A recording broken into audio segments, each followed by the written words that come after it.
നമ്മുടെ നാട്ടിലെ കുട്ടികളെയും മാതാപിതാക്കളെയും സമൂഹത്തെയും ആകെ ഒരു തരത്തിൽ ആശങ്കാകുലരാക്കുന്ന പരിവർത്തനം നടന്നുകൊണ്ടിരിക്കുന്ന ഒരു മേഖലയാണ് നമ്മുടെ വിദ്യാഭ്യാസ രംഗം. ഇപ്പോൾ സമീപകാലത്ത് വേൾഡ് എക്കണോമിക് ഫോറം ഒരു റിപ്പോർട്ട് പുറത്തിറക്കുകയുണ്ടായി. അപ്പോൾ അതിൽ സ്കൂൾസ് 4.0 എന്നാണ് അവർ ആ റിപ്പോർട്ടിന് പേരിട്ടുള്ളത്. അതായത് 4ാം വ്യവസായ വിപ്ലവത്തിനെ നേരിടാൻ ഇറങ്ങുന്ന നമ്മുടെ കുട്ടികൾക്ക് സ്കൂളുകളിൽ നിന്ന് ലഭ്യമാവേണ്ട നൈപുണ്യശേഷികൾ എന്തൊക്കെയാണ് എന്നതിനെപ്പറ്റി അവർ പറയുന്നു. അതിലേറ്റവും ആദ്യമായിട്ട് അവർ പറഞ്ഞിരിക്കുന്ന ഒരു സ്കില്ല് ഗ്ലോബൽ സിറ്റിസൺഷിപ്പ് സ്കിൽസ് എന്നാണ്. അതായത് നമ്മുടെ നാട്ടിലെ കുട്ടികൾ നമ്മുടെ സ്കൂളിംഗ് കഴിയുമ്പോൾ വിശ്വപൗരന്മാരായി സ്വയം പരിവർത്തനപ്പെടേണ്ടതുണ്ട് എന്നാണ് ലോകം ആഗ്രഹിക്കുന്നത്. അല്ലെങ്കിൽ ഡിസ്റപ്റ്റീവായ ഒരു പുതിയ എൻവയോൺമെൻറ്റ് അത് ആഗ്രഹിക്കുന്നുണ്ട്.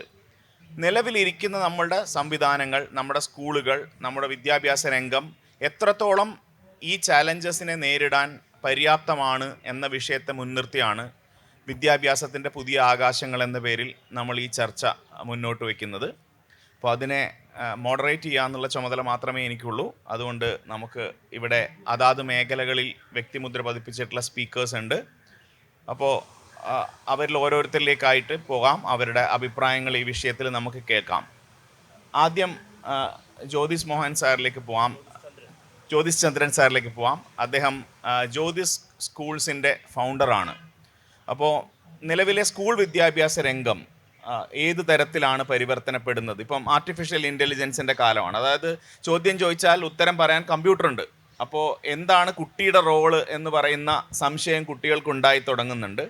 അതുപോലെ തന്നെ നമ്മുടെ രാജ്യത്ത് ഏതാണ്ട് 43ഓളം വിവിധ ബോർഡുകളാണ് സ്കൂൾ വിദ്യാഭ്യാസം കൈകാര്യം ചെയ്യുന്നത്.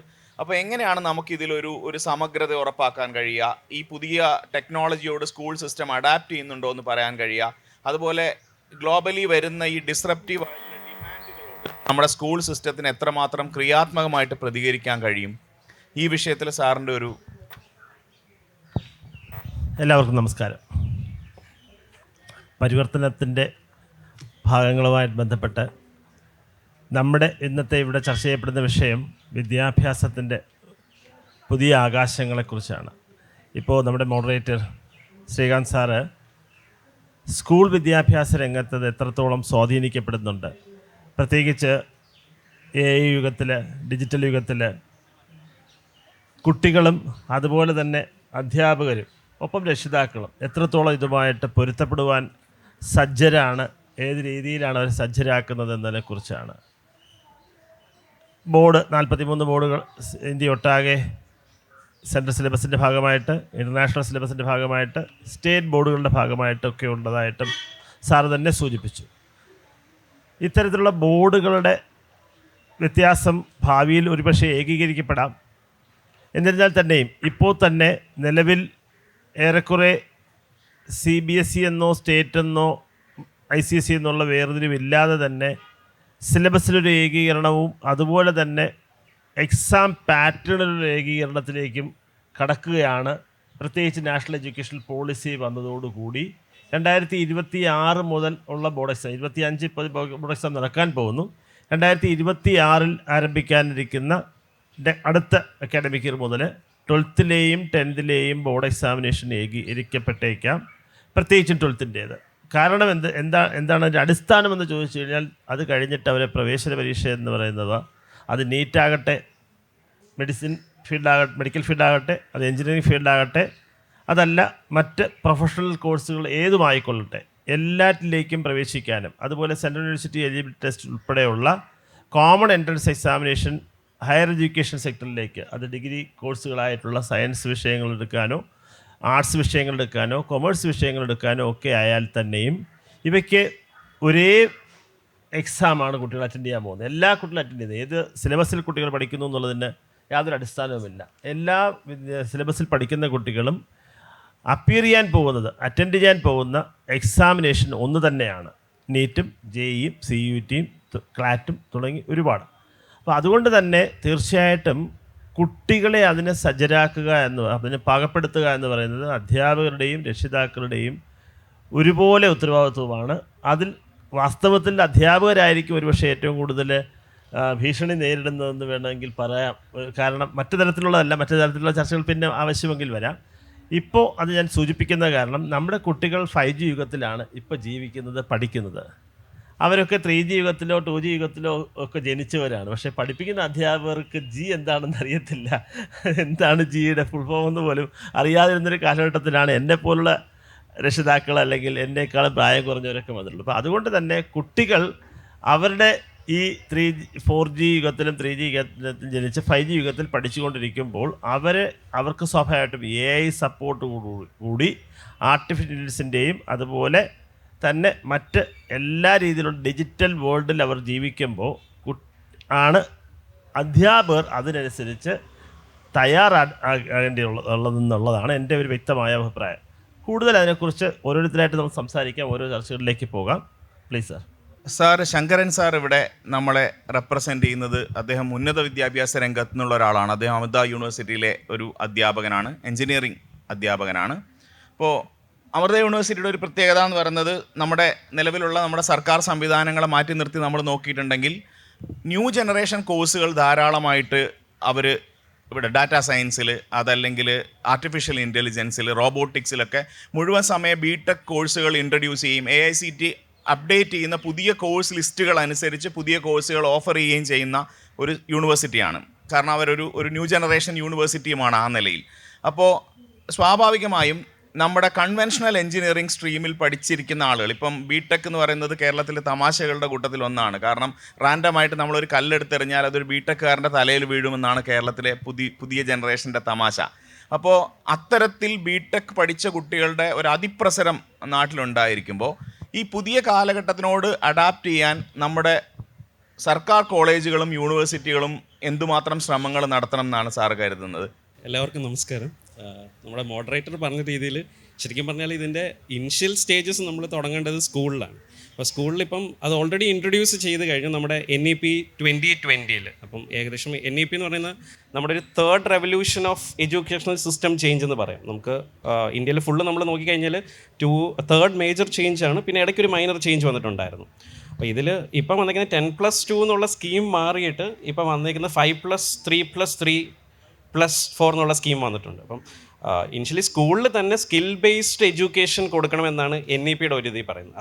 അതേകൊണ്ട് തന്നെ നമ്മുടെ 30% of the population is already getting educated എന്നാണ്. അപ്പോൾ അതിനെ ഏതർ 2030 ആകുമ്പോൾ നമുക്ക് 60% ആക്കണം, അല്ലെങ്കിൽ ഇഫ് പോസിബിൾ 90 or 100%. ഇതൊക്കെ എയിം ചെയ്തിട്ടാണ് നമ്മുടെ NEP കൊണ്ടുവന്നിരിക്കുന്നത്. അപ്പം ഇതേ രീതിയിൽ നമ്മുടെ ചില ബോർഡ്സ് NEP ഇൻട്രൊഡ്യൂസ് ചെയ്ത് സ്കൂൾസിൽ, അതേ രീതിയിൽ തന്നെ ചില ഇന്ത്യൻ യൂണിവേഴ്സിറ്റീസും ഇപ്പം NEP ഇൻട്രൊഡ്യൂസ് ചെയ്തിട്ടുണ്ട്. അപ്പം ഈ NEP ഇൻട്രൊഡ്യൂസ് ചെയ്ത യൂണിവേഴ്സിറ്റീസ് ചെയ്തതെന്ന് പറഞ്ഞാൽ ഈ ന്യൂ ഏജ് കോഴ്സസ് ഇൻട്രൊഡ്യൂസ് ചെയ്തു.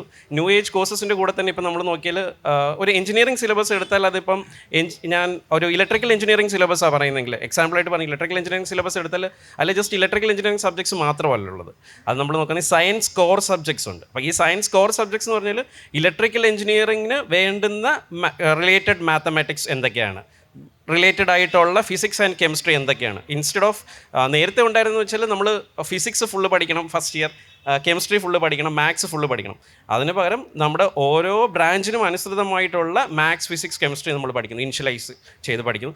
അതിൻ്റെ കൂടെ importance is given for internships, projects and skill development. അപ്പോൾ നേരത്തെയൊക്കെ നമ്മുടെ ഇൻറ്റേൺഷിപ്പ് എന്ന് പറഞ്ഞാൽ ജസ്റ്റ് നമ്മളൊരു ഇൻഡസ്ട്രിയിൽ പോകാം. ഞാനൊക്കെ ചെയ്തിട്ടുള്ള കാര്യം പറഞ്ഞാൽ ഒരു ഇൻഡസ്ട്രിയിൽ പോവുകയാണ്, മേ ബി ഒരു 6 months ഇൻറ്റേൺഷിപ്പ് എന്ന് അവിടെ പറയുന്നു, അതിലൊരു 3 months നമ്മൾ ഇൻറ്റേൺഷിപ്പ് ചെയ്തു തിരിച്ചു.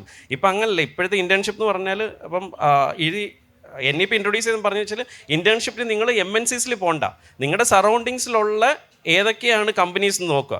അതുവഴി നിങ്ങളുടെ ഇപ്പം even it's A colleges in A village, ഒരു വില്ലേജിലുള്ള കോളേജ് ആണെങ്കിൽ നിങ്ങളുടെ സറൗണ്ടിങ്സിലുള്ള ഇൻഡസ്ട്രീസിൻ്റെ ഡെവലപ്മെൻറ്റ്സ് നിങ്ങൾ നോക്കുക. ഇപ്പം ഞാനൊരു BTech സെക്കൻഡ് ഇയർ പഠിക്കുന്ന ഒരു കുട്ടി ഒരു ഇൻറ്റേൺഷിപ്പിന് പോകുമ്പോൾ എൻ്റെ നോളജ് എന്തൊക്കെയാണെന്നുള്ളത് ഞാൻ ആ ഇൻഡസ്ട്രിയിൽ ഇമ്പാർട്ട് ചെയ്യണം. അതേ രീതിയിൽ തന്നെ അവിടുന്ന് എനിക്ക് ഗെയിൻ ചെയ്യാവുന്ന പ്രാക്ടിക്കൽ നോളജും എൻ്റെ ലൈഫിൽ കൊണ്ടുവരണം. അപ്പം അങ്ങനെ ഞാൻ സെക്കൻഡ് ഇയറിൽ ഇൻറ്റേൺഷിപ്പ് ചെയ്യുന്നു, തേർഡ് ഇയറിൽ ചെയ്യുന്നുണ്ട്, ഫൈനൽ ഇയറിൽ ചെയ്യുന്നുണ്ട്. അപ്പോൾ ഫൈനൽ ഇയർ ഞാൻ എൻ്റെ പ്രോജക്റ്റ് ചെയ്യാൻ വരുമ്പോഴത്തേക്ക് എനിക്കറിയാം what is happening in and around, അല്ലെങ്കിൽ നമ്മുടെ സൊസൈറ്റിക്ക് എന്താണ് വേണ്ടത്.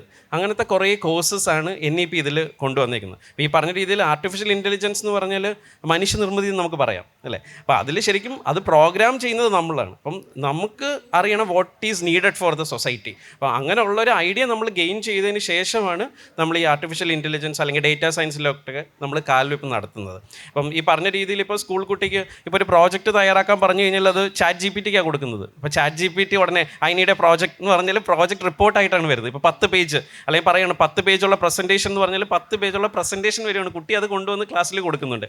അപ്പം ആസ് എ ടീച്ചർ നമ്മൾ നോക്കേണ്ടത് അതിൽ അത് ChatGPT ആണോ, അതിൻ്റെ ബേസിക് ഐഡിയാസ് ആ കുട്ടിക്ക് ഉണ്ടോ എന്ന് നമ്മൾ നോക്കണം. ആ കുട്ടിക്ക് ഇല്ല എന്നുണ്ടെങ്കിൽ അത് എങ്ങനെ വളർത്താം. അപ്പോൾ അത് വളർത്തണമെങ്കിൽ നമുക്കറിയണം he should read the books, അല്ലെങ്കിൽ ബേസിക് ടെക്സ്റ്റ് ബുക്സ് എന്തായാലും റീഡ് ചെയ്തിരിക്കണം. അപ്പോൾ അതിനുള്ള ഈവൻ നമ്മൾ ആർട്ടിഫിഷ്യൽ ഇൻ്റലിജൻസ്, മെഷീൻ ലേണിംഗ് എല്ലാം നമ്മൾ പറയുന്നുണ്ട്. അപ്പം ഇതൊക്കെ ഇതിനൊക്കെ അഡ്വാൻറ്റേജസും ഡിസഡ്വാൻറ്റേജസും ഉണ്ട്. നമ്മൾ ഈ പറഞ്ഞ രീതിയിൽ കുട്ടിയോട് ടെക്സ്റ്റ് വായിക്കാൻ പറയാം, അതിനുശേഷം എന്താണോ വേണ്ടത് അത് ChatGPT-യോട് ചോദിക്കാം. അപ്പം നമ്മൾ ഒരിക്കലും നമ്മൾ പറയില്ല നമ്മൾ ഡെവലപ്മെൻറ്റ്സ് മാറ്റി നിർത്തണമെന്ന് നമ്മൾ ഒരിക്കലും പറയുന്നില്ല. അതേ രീതിയിൽ തന്നെ ഇപ്പം ഈ അമൃത യൂണിവേഴ്സിറ്റി, ഇപ്പം ഞങ്ങളുടെ കുറേ കോഴ്സസ് ഉണ്ട്. ഞങ്ങൾക്ക് ലിവ് ഇൻ ലാബ്സ് എന്ന് പറഞ്ഞൊരു പ്രോഗ്രാമുണ്ട്. അതെന്ന് പറഞ്ഞാൽ 3rd ഇയറിലെ കുട്ടികൾ ഈ സൊസൈറ്റിയൽ ഒരു ഇന്ത്യയിൽ ഐഡൻറ്റിഫൈ ചെയ്ത 101 സൊസൈറ്റീസിൽ വില്ലേജസ് ഐഡൻറ്റിഫൈ ചെയ്തിട്ടുണ്ട്. അവിടെ പോയി അവരുടെ കൂടെ താമസിച്ച് അവരുടെ പ്രോബ്ലംസ് ഐഡൻറ്റിഫൈ ചെയ്യും. അതാണ് phase 1. phase 2 നമ്മൾ പോയിട്ട് അതിന് സൊല്യൂഷൻസ് ഇമ്പാർട്ട് ചെയ്യുക ചെയ്യുന്നത്. അപ്പം ഈ പറയുന്ന രീതിയിൽ വെറുതെ അവിടെ പോയി താമസിക്കുകയല്ല ചെയ്യുന്നത്. അപ്പം നമ്മുടെ സിലബസിൽ അവർ ഫസ്റ്റ് ഇയർ നമ്മൾ ചോദിക്കും ഹൂ ഓൾ ആർ ഇൻട്രസ്റ്റഡ് എന്നുള്ളത് towards the end of the first year. അപ്പോൾ അവർ പറയും ഞങ്ങളൊക്കെ ഇൻട്രസ്റ്റഡ് ആണ്. പിന്നെ നമ്മൾ അവർക്കൊരു ഇൻ്റർവ്യൂ നടത്തും, അവർക്കൊരു മെൻറ്ററിനെ അസൈൻ ചെയ്യും, അവരാ സൊസൈറ്റിയിൽ എന്തൊക്കെ നടക്കുന്നതെന്നുള്ള പറയും. പിന്നെ അവർക്ക് ക്വസ്റ്റ്യനിയർ എങ്ങനെ തയ്യാറാക്കണം, അല്ലെങ്കിൽ ഏത് രീതിയിലായിരിക്കണം, പിന്നെ അവർക്ക് ഇൻ്റർവ്യൂസ് നമ്മൾ നടത്തി. ഇതെല്ലാം കഴിഞ്ഞിട്ടാണ് അവർ ആ സൊസൈറ്റിയിലോട്ട് പോകുന്നത്. അപ്പം റിമോട്ട് വില്ലേജസിൽ അവർ പോയി താമസിച്ച് അവിടുത്തെ കാര്യങ്ങൾ മനസ്സിലാക്കി അവിടുത്തെ ഷോർട്ട് കമ്മിങ്സ് കണ്ടുപിടിച്ചിട്ട് വരും. അത് കഴിഞ്ഞ് നെക്സ്റ്റ് വെക്കേഷൻ ടൈം ആകുമ്പോഴത്തേക്ക് ഇവർ ഇനി സൊല്യൂഷനുമായിട്ടാണ് പോകുന്നത്. ഇപ്പം നോർത്ത് ഇന്ത്യയിൽ ഒരിടത്ത് പോയപ്പോൾ skill development is very less എന്ന് കണ്ടുപിടിച്ചു. അപ്പം നമ്മൾ ചെയ്യുന്നത് വെച്ചാൽ മഷ്റൂം കൾട്ടിവേഷൻസ് അവിടെ ഇൻട്രൊഡ്യൂസ് ചെയ്യാൻ നോക്കി. അപ്പം ഓൾ ഓഫ് എ സഡൻ നമുക്ക് നോർത്ത് ഇന്ത്യയിലെ ഒരു റിമോട്ട് വില്ലേജിൽ മഷ്റൂം കൾട്ടിവേഷൻ ഇൻട്രൊഡ്യൂസ് ചെയ്യാൻ പറ്റാത്തതുകൊണ്ട് എന്ത് ചെയ്യുന്നു വെച്ചാൽ കേരളത്തിലെ സ്പെസിഫിക് ആയിട്ടുള്ള പ്ലേസസിൽ ഇത് ഇൻട്രൊഡ്യൂസ് ചെയ്തു. അതിനുശേഷം നമ്മൾ പോവുകയാണ്. അപ്പം ഇതേ രീതിയിൽ നമ്മുടെ എല്ലാ കോളേജസും അതേ രീതിയിൽ വേറൊരു കോഴ്സ് നമുക്കുള്ളതെന്ന് വെച്ചാൽ സൊസൈറ്റിയൽ ഡെവലപ്മെൻറ്റ്സ് നോക്കാൻ വേണ്ടിയിട്ടുള്ള കോഴ്സസ് ഉണ്ട്. SSR പ്രോജക്ട്സ് ഉണ്ട്, സ്റ്റുഡൻറ്റ് സോഷ്യൽ റെസ്പോൺസിബിലിറ്റി എന്നുള്ളത്. അപ്പോൾ ഇങ്ങനത്തെ കോഴ്സസ് നമ്മൾ ന്യൂ ഏജ് നമ്മുടെ ആർട്ടിഫിഷ്യൽ ഇൻ്റലിജൻസ് വന്നാലും മെഷീൻ ലേണിംഗ് വന്നാലും എന്ത് വന്നെന്ന് പറഞ്ഞാലും സ്കിൽ ബേസ്ഡ് കോഴ്സസും കൂടെ നമ്മുടെ കരിക്കുലത്തിൽ എല്ലാ കോളേജസും ഇൻട്രൊഡ്യൂസ് ചെയ്യണം. ഈ പറഞ്ഞ രീതിയിൽ NEP 2020 is not just focusing on private universities. നമ്മുടെ ഗവൺമെൻറ് സ്കൂൾസിനും ഗവൺമെൻറ് യൂണിവേഴ്സിറ്റീസിനും എല്ലാത്തിനും കൂടി ചേർത്താണ് NEP 2020 വന്നത്. ഇപ്പോൾ സാറ് പറഞ്ഞ രീതിയിൽ ഇപ്പോൾ എൻട്രൻസിന് പുതിയ പ്ലാറ്റ്ഫോംസ് വരുന്നുണ്ട്. ഇവൻ എനിക്കിപ്പം ലക്ഷങ്ങൾ ചിലവാക്കി ഞാൻ പോയി എൻട്രൻസ് കോച്ചിങ്ങിന് പോകേണ്ട ആവശ്യമില്ല. അപ്പം അതിന് വേണ്ടിയിട്ട് IITയും സെൻട്രൽ ഗവൺമെൻറ് ചേർന്നിട്ട് പ്ലാറ്റ്ഫോംസ് ഉണ്ട്. സാർ ഇന്നലെ ഡിസ്കസ് ചെയ്യുന്നുണ്ടായിരുന്നത്. അപ്പോൾ അങ്ങനത്തെ കുറേ പ്ലാറ്റ്ഫോംസ് നമ്മൾ ഇങ്ങനത്തെ വേദികളിൽ ചർച്ച ചെയ്ത് നമ്മൾ ആക്ച്വലി ജനങ്ങളിലേക്ക് എത്തിക്കുകയാണ് ചെയ്യേണ്ടത്. അപ്പം as I said like even AI വരാം, ഡേറ്റാ സയൻസ് വരാം, എന്ത് വന്നാലും basically we have to understand what is our societal needs and then prepare for that. അത് കഴിഞ്ഞിട്ട് നമുക്ക് നല്ലൊരു സൊസൈറ്റിയെ വാർത്തെടുക്കാൻ പറ്റുമല്ലോ. ഉന്നത വിദ്യാഭ്യാസത്തിന് 4 Eകളുണ്ടെന്നാണ് പറയുക. അതിൽ ഏറ്റവും ആദ്യത്തേത് എക്സ്പാൻഷനാണ്, അത് എല്ലായിടത്തും എത്തണം. രണ്ടാമത് ഇക്വിറ്റിയാണ്, കാരണം അത് എല്ലാവർക്കും ലഭ്യമാവണം. മൂന്നാമത്തെ കാര്യം എക്സലൻസ് ആണ്. ഏറ്റവും വലിയ മികവിൻ്റെ കേന്ദ്രങ്ങളായിട്ട് നമ്മുടെ ഉന്നത വിദ്യാഭ്യാസ കേന്ദ്രങ്ങൾ മാറേണ്ടതുണ്ട്. അതിനും അപ്പുറത്ത് 4ാമത് നമ്മളിൽ കൂടുതൽ ആളുകൾ ഫോക്കസ് ചെയ്യുന്ന എംപ്ലോയബിലിറ്റി, തൊഴിൽ ക്ഷമതയുള്ള ആളുകളെയാണോ നമ്മൾ പുറത്തിറക്കുന്നത് എന്ന് പറയുന്ന ഒരു പ്രശ്നമുണ്ട്. അപ്പോൾ ഞാൻ സത്യത്തിൽ ഈ ചർച്ച ഇങ്ങനെ തുടങ്ങാൻ തന്നെ കാരണം സാറ് സ്കൂളുകളെ പ്രതിനിധീകരിക്കുകയാണ്, അദ്ദേഹം ഉന്നത വിദ്യാഭ്യാസത്തെ പ്രതിനിധീകരിക്കുന്നു. ഷിബു സാറിന് അദ്ദേഹം ഒരു സാമൂഹ്യ പ്രവർത്തകനാണെന്ന് പറഞ്ഞു, അദ്ദേഹം UDF-ൻ്റെ ചെയർമാനാണെന്ന് പറഞ്ഞു. അതിനൊക്കെ മുകളിൽ കേരളത്തിൽ ഏറ്റവും അറിയപ്പെടുന്ന ഒരു NBFC സ്ഥാപന ഗ്രൂപ്പിൻ്റെ KLM ഗ്രൂപ്പിൻ്റെ മേധാവി കൂടിയാണ് അദ്ദേഹം. അപ്പം അദ്ദേഹം ഏറ്റവും വലിയൊരു സംരംഭകനാണ്, കേരളത്തിലെ ഏറ്റവും അറിയപ്പെടുന്ന സംരംഭകരിൽ ഒരാളാണ്. അപ്പം ഞാൻ സാറിനോട് ചോദിക്കുന്നത്, ഈ പുതിയ സാങ്കേതിക വിദ്യ അനുദിനം വരികയാണ്. അപ്പോൾ അത് ബാങ്കിങ് മേഖലയെ മാറ്റുന്നുണ്ട്, തൊഴിൽ മേഖലയെ മാറ്റുന്നുണ്ട്, സംരംഭക സാധ്യതകളെ മാറ്റുന്നുണ്ട്. അപ്പോൾ ഈ പുതിയ കാലഘട്ടത്തിൻ്റെ മാറ്റം, അപ്പം ഇപ്പോൾ ഒരു സംരംഭകൻ എന്ന നിലയിൽ, ഒരു തൊഴിൽ ദാതാവ് എന്ന നിലയിൽ വലിയ തോതിൽ റിക്രൂട്ട്മെൻറ്റുകൾ നടത്തുമ്പോൾ നമ്മുടെ നിലവിലുള്ള വിദ്യാഭ്യാസ സംവിധാനത്തു നിന്ന് മതിയായ സ്കില്ലുകളുള്ള ആളുകളെ, ഈ പ്രശ്നങ്ങൾ പരിഹരിക്കാൻ പറ്റുന്ന ആളുകളെ കിട്ടുന്നുണ്ടോ? അവർക്ക് ആവശ്യത്തിന് എംപ്ലോയബിലിറ്റി ഉണ്ടെന്ന് സാറിന് തോന്നുന്നുണ്ട്? FCCIയുടെ കണക്ക് പറയുന്നത് കേരളത്തിലെ ടെക്നിക്കൽ വിദ്യാഭ്യാസത്തിൽ 82% കുട്ടികളും ബേസിക് എംപ്ലോയബിലിറ്റി സ്കിൽസ് ലാക്ക് ചെയ്യുന്നുണ്ടെന്നുള്ളതാണ്. അപ്പോൾ അവർക്ക് ട്രെയിനിങ്ങിന് വേണ്ടി പണം മുടക്കേണ്ടി വരുന്നുണ്ടോ? എന്ത് തരം വെല്ലുവിളിയാണ് ഒരു സംരംഭകൻ എന്ന നിലയിൽ അങ്ങ് നേരിടുന്നത്? നമുക്കറിയാം, നമ്മുടെ സംസ്ഥാനത്ത് പ്രൈമറി വിദ്യാഭ്യാസവും അതോടൊപ്പം തന്നെ സ്കൂൾ വിദ്യാഭ്യാസവും ഒക്കെ ഏതാണ്ട് മികച്ച നിലയിൽ തന്നെയാണ് പോകുന്നത്. നമുക്കറിയാം സർക്കാർ സ്കൂളുകളും സ്വകാര്യ സ്കൂളുകളും ഒക്കെ കുട്ടികളുടെ വിദ്യാഭ്യാസത്തിന് വേണ്ടിയും അതോടൊപ്പം തന്നെ അവരുടെ പുരോഗതിക്ക് വേണ്ടിയിട്ടുമൊക്കെ വലിയ നിലയിലുള്ള നിലപാടുകൾ എടുത്തുകൊണ്ട് മുന്നോട്ട് പോകുന്ന കാഴ്ച നമുക്ക് അഭിമാനത്തോടു കൂടി കാണാനായിട്ട് കഴിയും. അവിടെയും കുറേ പോരായ്മകളുണ്ട്. പക്ഷേ സാമ്പത്തികമായ അസമത്വങ്ങളില്ലാതെ എല്ലാവർക്കും പഠിക്കാൻ കഴിയുന്ന ഒരവസ്ഥ നമ്മുടെ സ്കൂളുകളിൽ ഇപ്പോൾ സംജാതമായിട്ടുണ്ട്. ഇവിടെ സൂചിപ്പിച്ചതുപോലെ നമ്മുടെ ഉന്നത വിദ്യാഭ്യാസം അത് തീർത്തും പുറകിലാണെന്ന് പറയേണ്ടതായിട്ട് വരും. നമുക്കറിയാം ഉന്നത വിദ്യാഭ്യാസത്തിൻ്റെ കാര്യത്തിൽ, പ്രത്യേകിച്ച് വിദ്യാഭ്യാസ മേഖലയിൽ ഞാനൊരു പൊതുപ്രവർത്തകൻ എന്ന നിലയ്ക്ക് എനിക്ക് ചൂണ്ടിക്കാണിക്കാൻ കഴിയും ഏറ്റവും കൂടുതൽ കേരളത്തിൽ സമരങ്ങൾ നടന്നിട്ടുള്ളത് വിദ്യാഭ്യാസ മേഖലയിൽ. അത് പ്രീ ഡിഗ്രി വേർപെടുത്തുന്ന കാര്യത്തിലാണെങ്കിലും സ്വയാശ്രയ കോളേജുകൾ തുടങ്ങുന്ന കാര്യത്തിലാണെങ്കിലും അതോടൊപ്പം തന്നെ മറ്റ് എല്ലാ തരത്തിലും വലിയ വിവാദങ്ങളും വലിയ സമരങ്ങളും ഒക്കെ ഒരു കാലത്ത് ശക്തിയായി മുന്നോട്ട് പോയ ഒരു നാടാണ് നമ്മുടെ നാട്. നമ്മളിപ്പോൾ എവിടെ നിൽക്കുന്നു? നമ്മളിപ്പോൾ നിൽക്കുന്നത് നമുക്കറിയാം. നമ്മൾ ഇപ്പോൾ ഉന്നത വിദ്യാഭ്യാസത്തിൻ്റെ കാര്യത്തിൽ നമ്മുടെ കുട്ടികൾ മറ്റ് സംസ്ഥാനങ്ങളെ ആശ്രയിച്ച്, കർണാടകയും തമിഴ്നാടിനെയും ഒക്കെ ആശ്രയിച്ച് ശക്തമായി മുന്നോട്ട് പോയ ഒരു കാലഘട്ടമാണ് നമ്മൾ കഴിഞ്ഞ കാലങ്ങളിൽ കണ്ടത്. അതിനുശേഷം നമുക്ക് വലിയ മാറ്റമുണ്ടായി.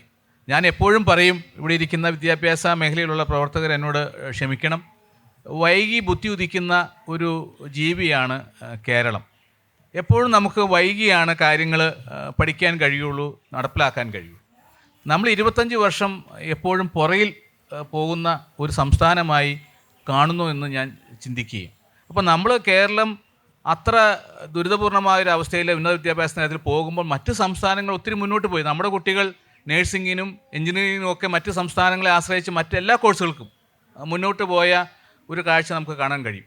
അതിനുശേഷം നമ്മുടെ നയം മാറ്റിയപ്പോഴേക്കും ഇവിടെ നമ്മുടെ കുട്ടികൾ പ്രീ ഡിഗ്രി കഴിഞ്ഞപ്പോഴേക്കും ലണ്ടനിലേക്കും കാനഡയിലേക്കും പോയി തുടങ്ങി. അപ്പോൾ നമ്മുടെ സ്ഥാപനങ്ങളൊക്കെ അടച്ചു പൂട്ടിക്കൊണ്ടിരിക്കുന്നു. നമ്മൾക്ക് വൈകി വന്ന ബുദ്ധി ഇപ്പോൾ ആ സ്ഥാപനങ്ങളെല്ലാം പൂട്ടേണ്ട ഒരു അവസ്ഥയിലേക്ക് കൂടി നമ്മുടെ സംസ്ഥാനത്ത് വന്നിരിക്കുക.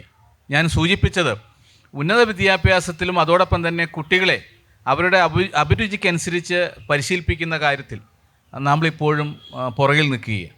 ഓരോ കുട്ടികളുടെയും കാര്യക്ഷമം അനുസരിച്ച് അല്ലെങ്കിൽ അവരുടെ കഴിവനുസരിച്ചുള്ള അവരുടെ അഭിരുചി അനുസരിച്ചുള്ള സ്കിൽ ഓറിയൻറ്റഡ് ആയിട്ടുള്ള കോഴ്സുകൾ ആരംഭിച്ച് മുന്നോട്ട് പോകേണ്ട ഒരു സാഹചര്യത്തിലാണ് മുന്നോട്ട് പോകുന്നത്. പ്രത്യേകിച്ച് ഒരു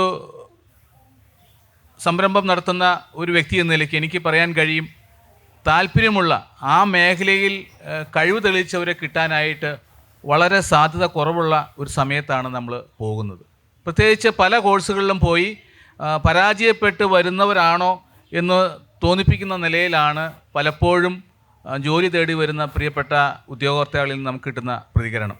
നമുക്കത് പോരാ. ഞാൻ പറഞ്ഞു, ഓരോരുത്തരുടെയും കഴിവിനനുസരിച്ച് ഓരോരുത്തരുടെയും പ്രാപ്തിക്കനുസരിച്ചുള്ള ഒരു പരിശീലന പരിപാടികളും കോഴ്സുകളും നമ്മൾ ആരംഭിക്കേണ്ടതായിട്ടുണ്ട്. ആഗോളതലത്തിൽ ഞാൻ സംസ്ഥാന ഗവൺമെൻറ്റും അതോടൊപ്പം തന്നെ മറ്റ് സംവിധാനങ്ങളുമൊക്കെ ഈ കാര്യത്തിൽ ഒത്തിരി മുന്നോട്ടുണ്ട്. ആഗോളതലത്തിൽ നമുക്ക് ആവശ്യമായ കോഴ്സുകൾ ഏതൊക്കെയാണ്? 25 വർഷത്തേക്ക് നമ്മുടെ ലോകം കാണുന്ന കോഴ്സുകൾ, സാധ്യതയുള്ള കോഴ്സുകൾ, ജോലിക്ക് വലിയ വില കൊടുക്കാൻ കഴിയുന്ന എന്തൊക്കെ പദ്ധതികളാണ് നമുക്ക് കാണാൻ കഴിയുക എന്നുള്ളത് മുന്നിൽ കണ്ടുകൊണ്ട് ആ കോഴ്സുകൾ കൂടുതൽ പരിഗണന കൊടുത്ത് മുന്നോട്ട് പോകണം. നമ്മളിപ്പോഴും പുറകോട്ട് ചിന്തിക്കുന്ന ഒരു അവസ്ഥയാണ്. ഇപ്പോൾ നേഴ്സിങ്ങിന് നമുക്കറിയാം വലിയ ഡിമാൻഡുള്ള ഒരു കാലഘട്ടത്തിലാണ് നമ്മൾ പോകുന്നത്. ഇപ്പോഴും നമ്മൾ കേരളം നേഴ്സിംഗ് സീറ്റ് വർദ്ധിപ്പിക്കുന്ന കാര്യത്തിൽ ഇപ്പോഴും നമ്മൾ പഠിച്ചുകൊണ്ടിരിക്കുക. അപ്പോൾ ഞാൻ കുറ്റം പറയുക, നമ്മൾ സംസ്കൃതത്തിൻ്റെയും മറ്റ് കോഴ്സുകളുടെയൊക്കെ സീറ്റ് വർദ്ധിപ്പിക്കുന്ന കാര്യത്തിലാണ് ഇപ്പോഴും നമ്മൾ വേഗത കൂട്ടുന്നത്. അപ്പോൾ അത് നേഴ്സിങ്ങിന് സാധ്യതയുണ്ടെങ്കിൽ നമ്മുടെ കുട്ടികൾക്ക് കൂടുതൽ സീറ്റുകൾ കേരളത്തിൽ ലഭ്യമാക്കിക്കൊണ്ട് നമുക്ക് മുന്നോട്ട് പോകാൻ കഴിയുന്ന തരത്തിലേക്ക് കൊണ്ടുവരണം. അതോടൊപ്പം തന്നെ ബിസിനസ്സിലാണ് താല്പര്യമെങ്കിൽ MBA ഉൾപ്പെടെ അതോടൊപ്പം തന്നെ മറ്റ് പരിശീലന പദ്ധതിയിൽ PG കോഴ്സുകളൊക്കെ നമ്മുടെ നാട്ടിൽ തുടങ്ങിക്കൊണ്ട്, പ്രത്യേകിച്ച് നമുക്കറിയാം ഇന്ന് കോളേജുകളിലൊക്കെ തൊഴിലധിഷ്ഠിത കോഴ്സുകളിലേക്ക് എല്ലാവരും മാറുന്ന ഒരു കാലഘട്ടത്തിൽ കൂടിയാണ് മുന്നോട്ട് പോകുന്നത്. ഞാൻ സൂചിപ്പിച്ചത് നമ്മുടെ യാഥാർത്ഥ്യങ്ങൾ മനസ്സിലാക്കിക്കൊണ്ടുള്ള ഒരു വിദ്യാഭ്യാസം അത് നമ്മുടെ നാട്ടിൽ നടപ്പിലാക്കുവാൻ ഇനിയും വൈകുന്നോ എന്നുള്ളൊരു ചോദ്യമാണ് ഞാൻ ചോദിക്കുന്നത്. ഞാൻ ഇനി സാറിനോട് ചോദിക്കുന്നത്, നമ്മുടെ സ്കൂൾ കുട്ടികളുടെ ഭാവിയെ പറ്റി തീരുമാനം എടുക്കുന്ന കാര്യത്തിൽ നമ്മുടെ മാതാപിതാക്കൾ എത്രമാത്രം പര്യാപ്തതയുള്ളവരാണ് എന്ന് പറയുന്ന ഒരു കാര്യമാണ്. അതായത് ഇപ്പം എൻ്റെ മോൻ്റെ കാര്യം ഞാൻ തീരുമാനിക്കും എന്ന് പറയുന്നത് വളരെ എളുപ്പത്തിൽ പറയാവുന്നൊരു കാര്യമാണ്. കാരണം മോൻ എൻ്റെതാണ്, അതുകൊണ്ട് എൻ്റെ സൗകര്യമാണെന്ന് തീരുമാനിക്കാം. പക്ഷേ ഇതിനകത്തൊരു പ്രശ്നമുള്ളത്, നമ്മൾ സ്റ്റാറ്റിസ്റ്റിക്കലി പറയുകയാണെങ്കിൽ 92% ഇന്ത്യയിലെ മാതാപിതാക്കൾക്ക് 7 ഉന്നത വിദ്യാഭ്യാസ കരിയർ ഓപ്ഷനുകളെ പറ്റിയാണ് കൃത്യമായ ധാരണയുള്ളത്. 2030 തന്നെ ലോകത്ത് ഏറ്റവും കൂടുതൽ ജോബ് ജനറേറ്റ് ചെയ്യാൻ പോകുന്ന ആദ്യത്തെ 40 തൊഴിൽ മേഖലകളുടെ ലിസ്റ്റിൽ ഈ 7 കോഴ്സുകളിലൂടെ നിങ്ങൾക്ക് കിട്ടുന്ന വിദ്യാഭ്യാസം ഉൾപ്പെട്ടിട്ടില്ല. അപ്പോൾ എങ്ങനെയാണ് നമ്മുടെ മാതാപിതാക്കൾ കുട്ടികൾക്ക് വേണ്ടി കോഴ്സുകൾ തിരഞ്ഞെടുക്കുക? അവർ +2 സയൻസിന് പോകണോ ഹ്യൂമാനിറ്റീസിന് പോകണോ എന്ന കാര്യത്തിൽ ആധികാരികം അഭിപ്രായം പറയാൻ മാത്രം നമ്മുടെ മാതാപിതാക്കൾക്ക് ഇന്നത്തെ കാലത്ത് കഴിയുന്നുണ്ടോ? അപ്പോൾ കുട്ടികളുടെ മാതാപിതാക്കളുടെ ഇടപെടൽ എത്രമാത്രം ആ നിലയിൽ സ്കൂളുകളിൽ സാറിന് അനുഭവപ്പെട്ടിട്ടുണ്ട്? കുട്ടികൾ അവർക്ക് താല്പര്യമുള്ള സ്ഥലത്തേക്ക് പോകണമെന്ന് പറയുമ്പം ശരാശരി കേരളത്തിലെ മാതാപിതാക്കളുടെ പ്രതികരണം എന്താണ്? അവർക്ക് എന്ത് അഡ്വൈസാണ് സാറിന് കൊടുക്കാനുള്ളത്? വളരെ വളരെ പ്രസക്തമായ ഒരു ചോദ്യമാണിത്. ഞാൻ കഴിഞ്ഞ 4 പതിറ്റാണ്ടെന്ന് പറയാം, 39 വർഷം പൂർത്തിയാക്കി 40ാമത്തെ വർഷത്തിലേക്ക് കിടക്കുകയാണ്. +2 തലത്തിൽ ഇപ്പോഴും മുൻകാലങ്ങളിൽ പ്രീ ഡിഗ്രി തലത്തിലേക്കും പ്രവേശിക്കുന്ന കുട്ടികളുടെ രക്ഷിതാക്കൾ അഡ്മിഷൻ എടുക്കാൻ വരുമ്പോൾ പണ്ട് കാലത്ത് അവരാദ്യം പറഞ്ഞത് സയൻസ് എന്നായിരുന്നു, പിന്നെ അത് കഴിഞ്ഞ് ബയോമാസ് എന്നായി. അതിന് ഈ 3 പതിറ്റാണ്ടിലേറെയായിട്ട് മാറ്റമൊന്നുമില്ല. ഇപ്പോഴും കുട്ടികളും അതുപോലെ തന്നെ രക്ഷിതാക്കളും ഒരേപോലെ ആഗ്രഹിക്കുന്നതും ആവശ്യപ്പെടുന്നതും ബയോമാസിന് അഡ്മിഷൻ കിട്ടുമോ എന്നുള്ളതാണ്. എന്നാൽ ബയോമാസിന് പഠിക്കേണ്ടെന്നോ അല്ലെങ്കിൽ കമ്പ്യൂട്ടർ പഠിക്കേണ്ടെന്നോ AI പഠിക്കേണ്ടെന്നോ അല്ല, കുട്ടികളാണ് അവരവരുടെ ഫ്യൂച്ചറിനെ കുറിച്ചുള്ള കോഴ്സസ് ഉചിതമായ ഭാവിയിലേക്ക്. വാസ്തവത്തിൽ പണ്ടത്തെ പോലെ നമ്മൾ പ്രീ ഡിഗ്രിക്ക് പഠിക്കുമ്പോൾ first group, second group, third group, fourth group എന്നോ ഇപ്പോൾ സയൻസ്, കൊമേഴ്സ്, ഹ്യൂമാനിറ്റീസ് എന്നോ ഉള്ള രീതിയിലുള്ളതിന് പകരം യഥാർത്ഥത്തിൽ CBSE തലത്തിലും ഭാവിയിൽ നമ്മുടെ സ്റ്റേറ്റ് തലത്തിലുമൊക്കെ മാറിക്കൊണ്ടിരിക്കുന്ന വിദ്യാഭ്യാസത്തിൻ്റെ നാഷണൽ എഡ്യൂക്കേഷൻ പോളിസിയുടെയൊക്കെ ഭാഗമായിട്ട് ഇത്തരത്തിലുള്ളൊരു വേർതിരിവില്ലാതാകുകയാണ്. സയൻസ് സെപ്പറേഷനില്ല, കൊമേഴ്സ് സെപ്പറേഷനില്ല, ഹ്യൂമാനിറ്റീസ് സെപ്പറേഷനില്ല. കുട്ടികൾക്ക് ഫിസിക്സിനോടൊപ്പം അക്കൗണ്ടൻസിയും പഠിക്കാം, വേണമെങ്കിൽ പൊളിറ്റിക്കൽ സയൻസും പഠിക്കാം, ലീഗൽ സ്റ്റഡീസും പഠിക്കാം. അങ്ങനെ ഡിഫറെൻറ്റ് ഫാക്കൽറ്റീസ്, ഡിഫറെൻറ്റ് സബ്ജക്ട്സ് കോർത്തിണക്കി കൊണ്ട് പഠിക്കാവുന്ന രീതിയിലുള്ള വിദ്യാഭ്യാസമാണ് ഭാവിയിൽ വന്നുകൊണ്ടിരിക്കുന്നത് തന്നെ. അപ്പോൾ അതുകൊണ്ട് തന്നെ കുട്ടികൾ യഥാർത്ഥത്തിൽ തീരുമാനമെടുക്കാൻ അവർക്ക് തീർച്ചയായിട്ടും 16 വയസ്സ് കഴിയുമ്പോൾ, 10ാം ക്ലാസ് കഴിയുമ്പോൾ അവർക്ക് അതിനുള്ള പ്രാപ്തി ഉണ്ടാകാറുണ്ട്. അതിനനുസരിച്ച് കുട്ടികളുടെ അഭിരുചിക്കനുസരിച്ച് അവരുടെ ഇൻട്രസ്റ്റ്, അവരുടെ ആറ്റിറ്റ്യൂഡ് എന്താണത്. ഇപ്പോൾ ആറ്റിറ്റ്യൂഡ് ടെസ്റ്റുകളൊക്കെ നടത്താനൊക്കെയുള്ള ഒരുപാട് സംവിധാനങ്ങളുണ്ട്. ഞാൻ അതൊന്നും അല്ല പറയുന്നത്. പക്ഷേ ഇവിടെ പ്രധാന പ്രശ്നം രക്ഷിതാക്കളും അഥവാ രക്ഷിതാക്കളടങ്ങുന്ന നമ്മൾ ഒരുമിച്ച് ഇരിക്കുന്ന സമൂഹമാണ്. ഈ സമൂഹം കുറച്ചൊരു വ്യവസ്ഥാപിതമായിട്ടുള്ള ഒരു കൺവെൻഷണൽ സ്റ്റൈലിൽ നിന്ന് മാറാൻ എപ്പോൾ തയ്യാറാകുന്നുവോ അന്ന് മാത്രമേ നമ്മുടെ കുട്ടികളുടെ ഭാവി നമുക്ക് നല്ല ശോഭനമാക്കി മാറ്റാൻ കഴിയുള്ളൂ.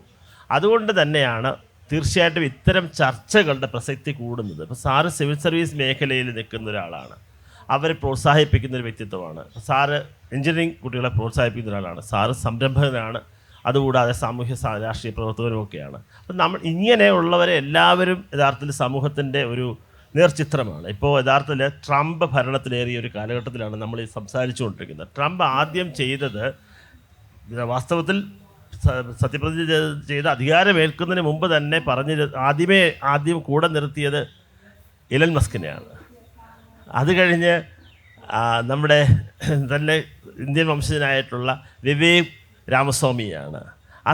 അവരൊക്കെ യഥാർത്ഥത്തിൽ ബില്യണേഴ്സ്, മൾട്ടി ബില്യണേഴ്സാണ്. സംരംഭക രംഗത്ത് വലിയ വിജയം കൊയ്ത, ലോകത്തിന് തന്നെ ടെക്സ്റ്റൈൽ ഇടക്കാരോ അല്ലെങ്കിൽ മറ്റു പലതും കൊടുക്കുന്നവരാണ്. അപ്പോൾ ഇവരെ എല്ലാവരും ചേർത്തിട്ട് ഡോജ് എന്ന് പറഞ്ഞിട്ടൊരു പുതിയ സംവിധാനം രൂപപ്പെടുകയായിരുന്നു.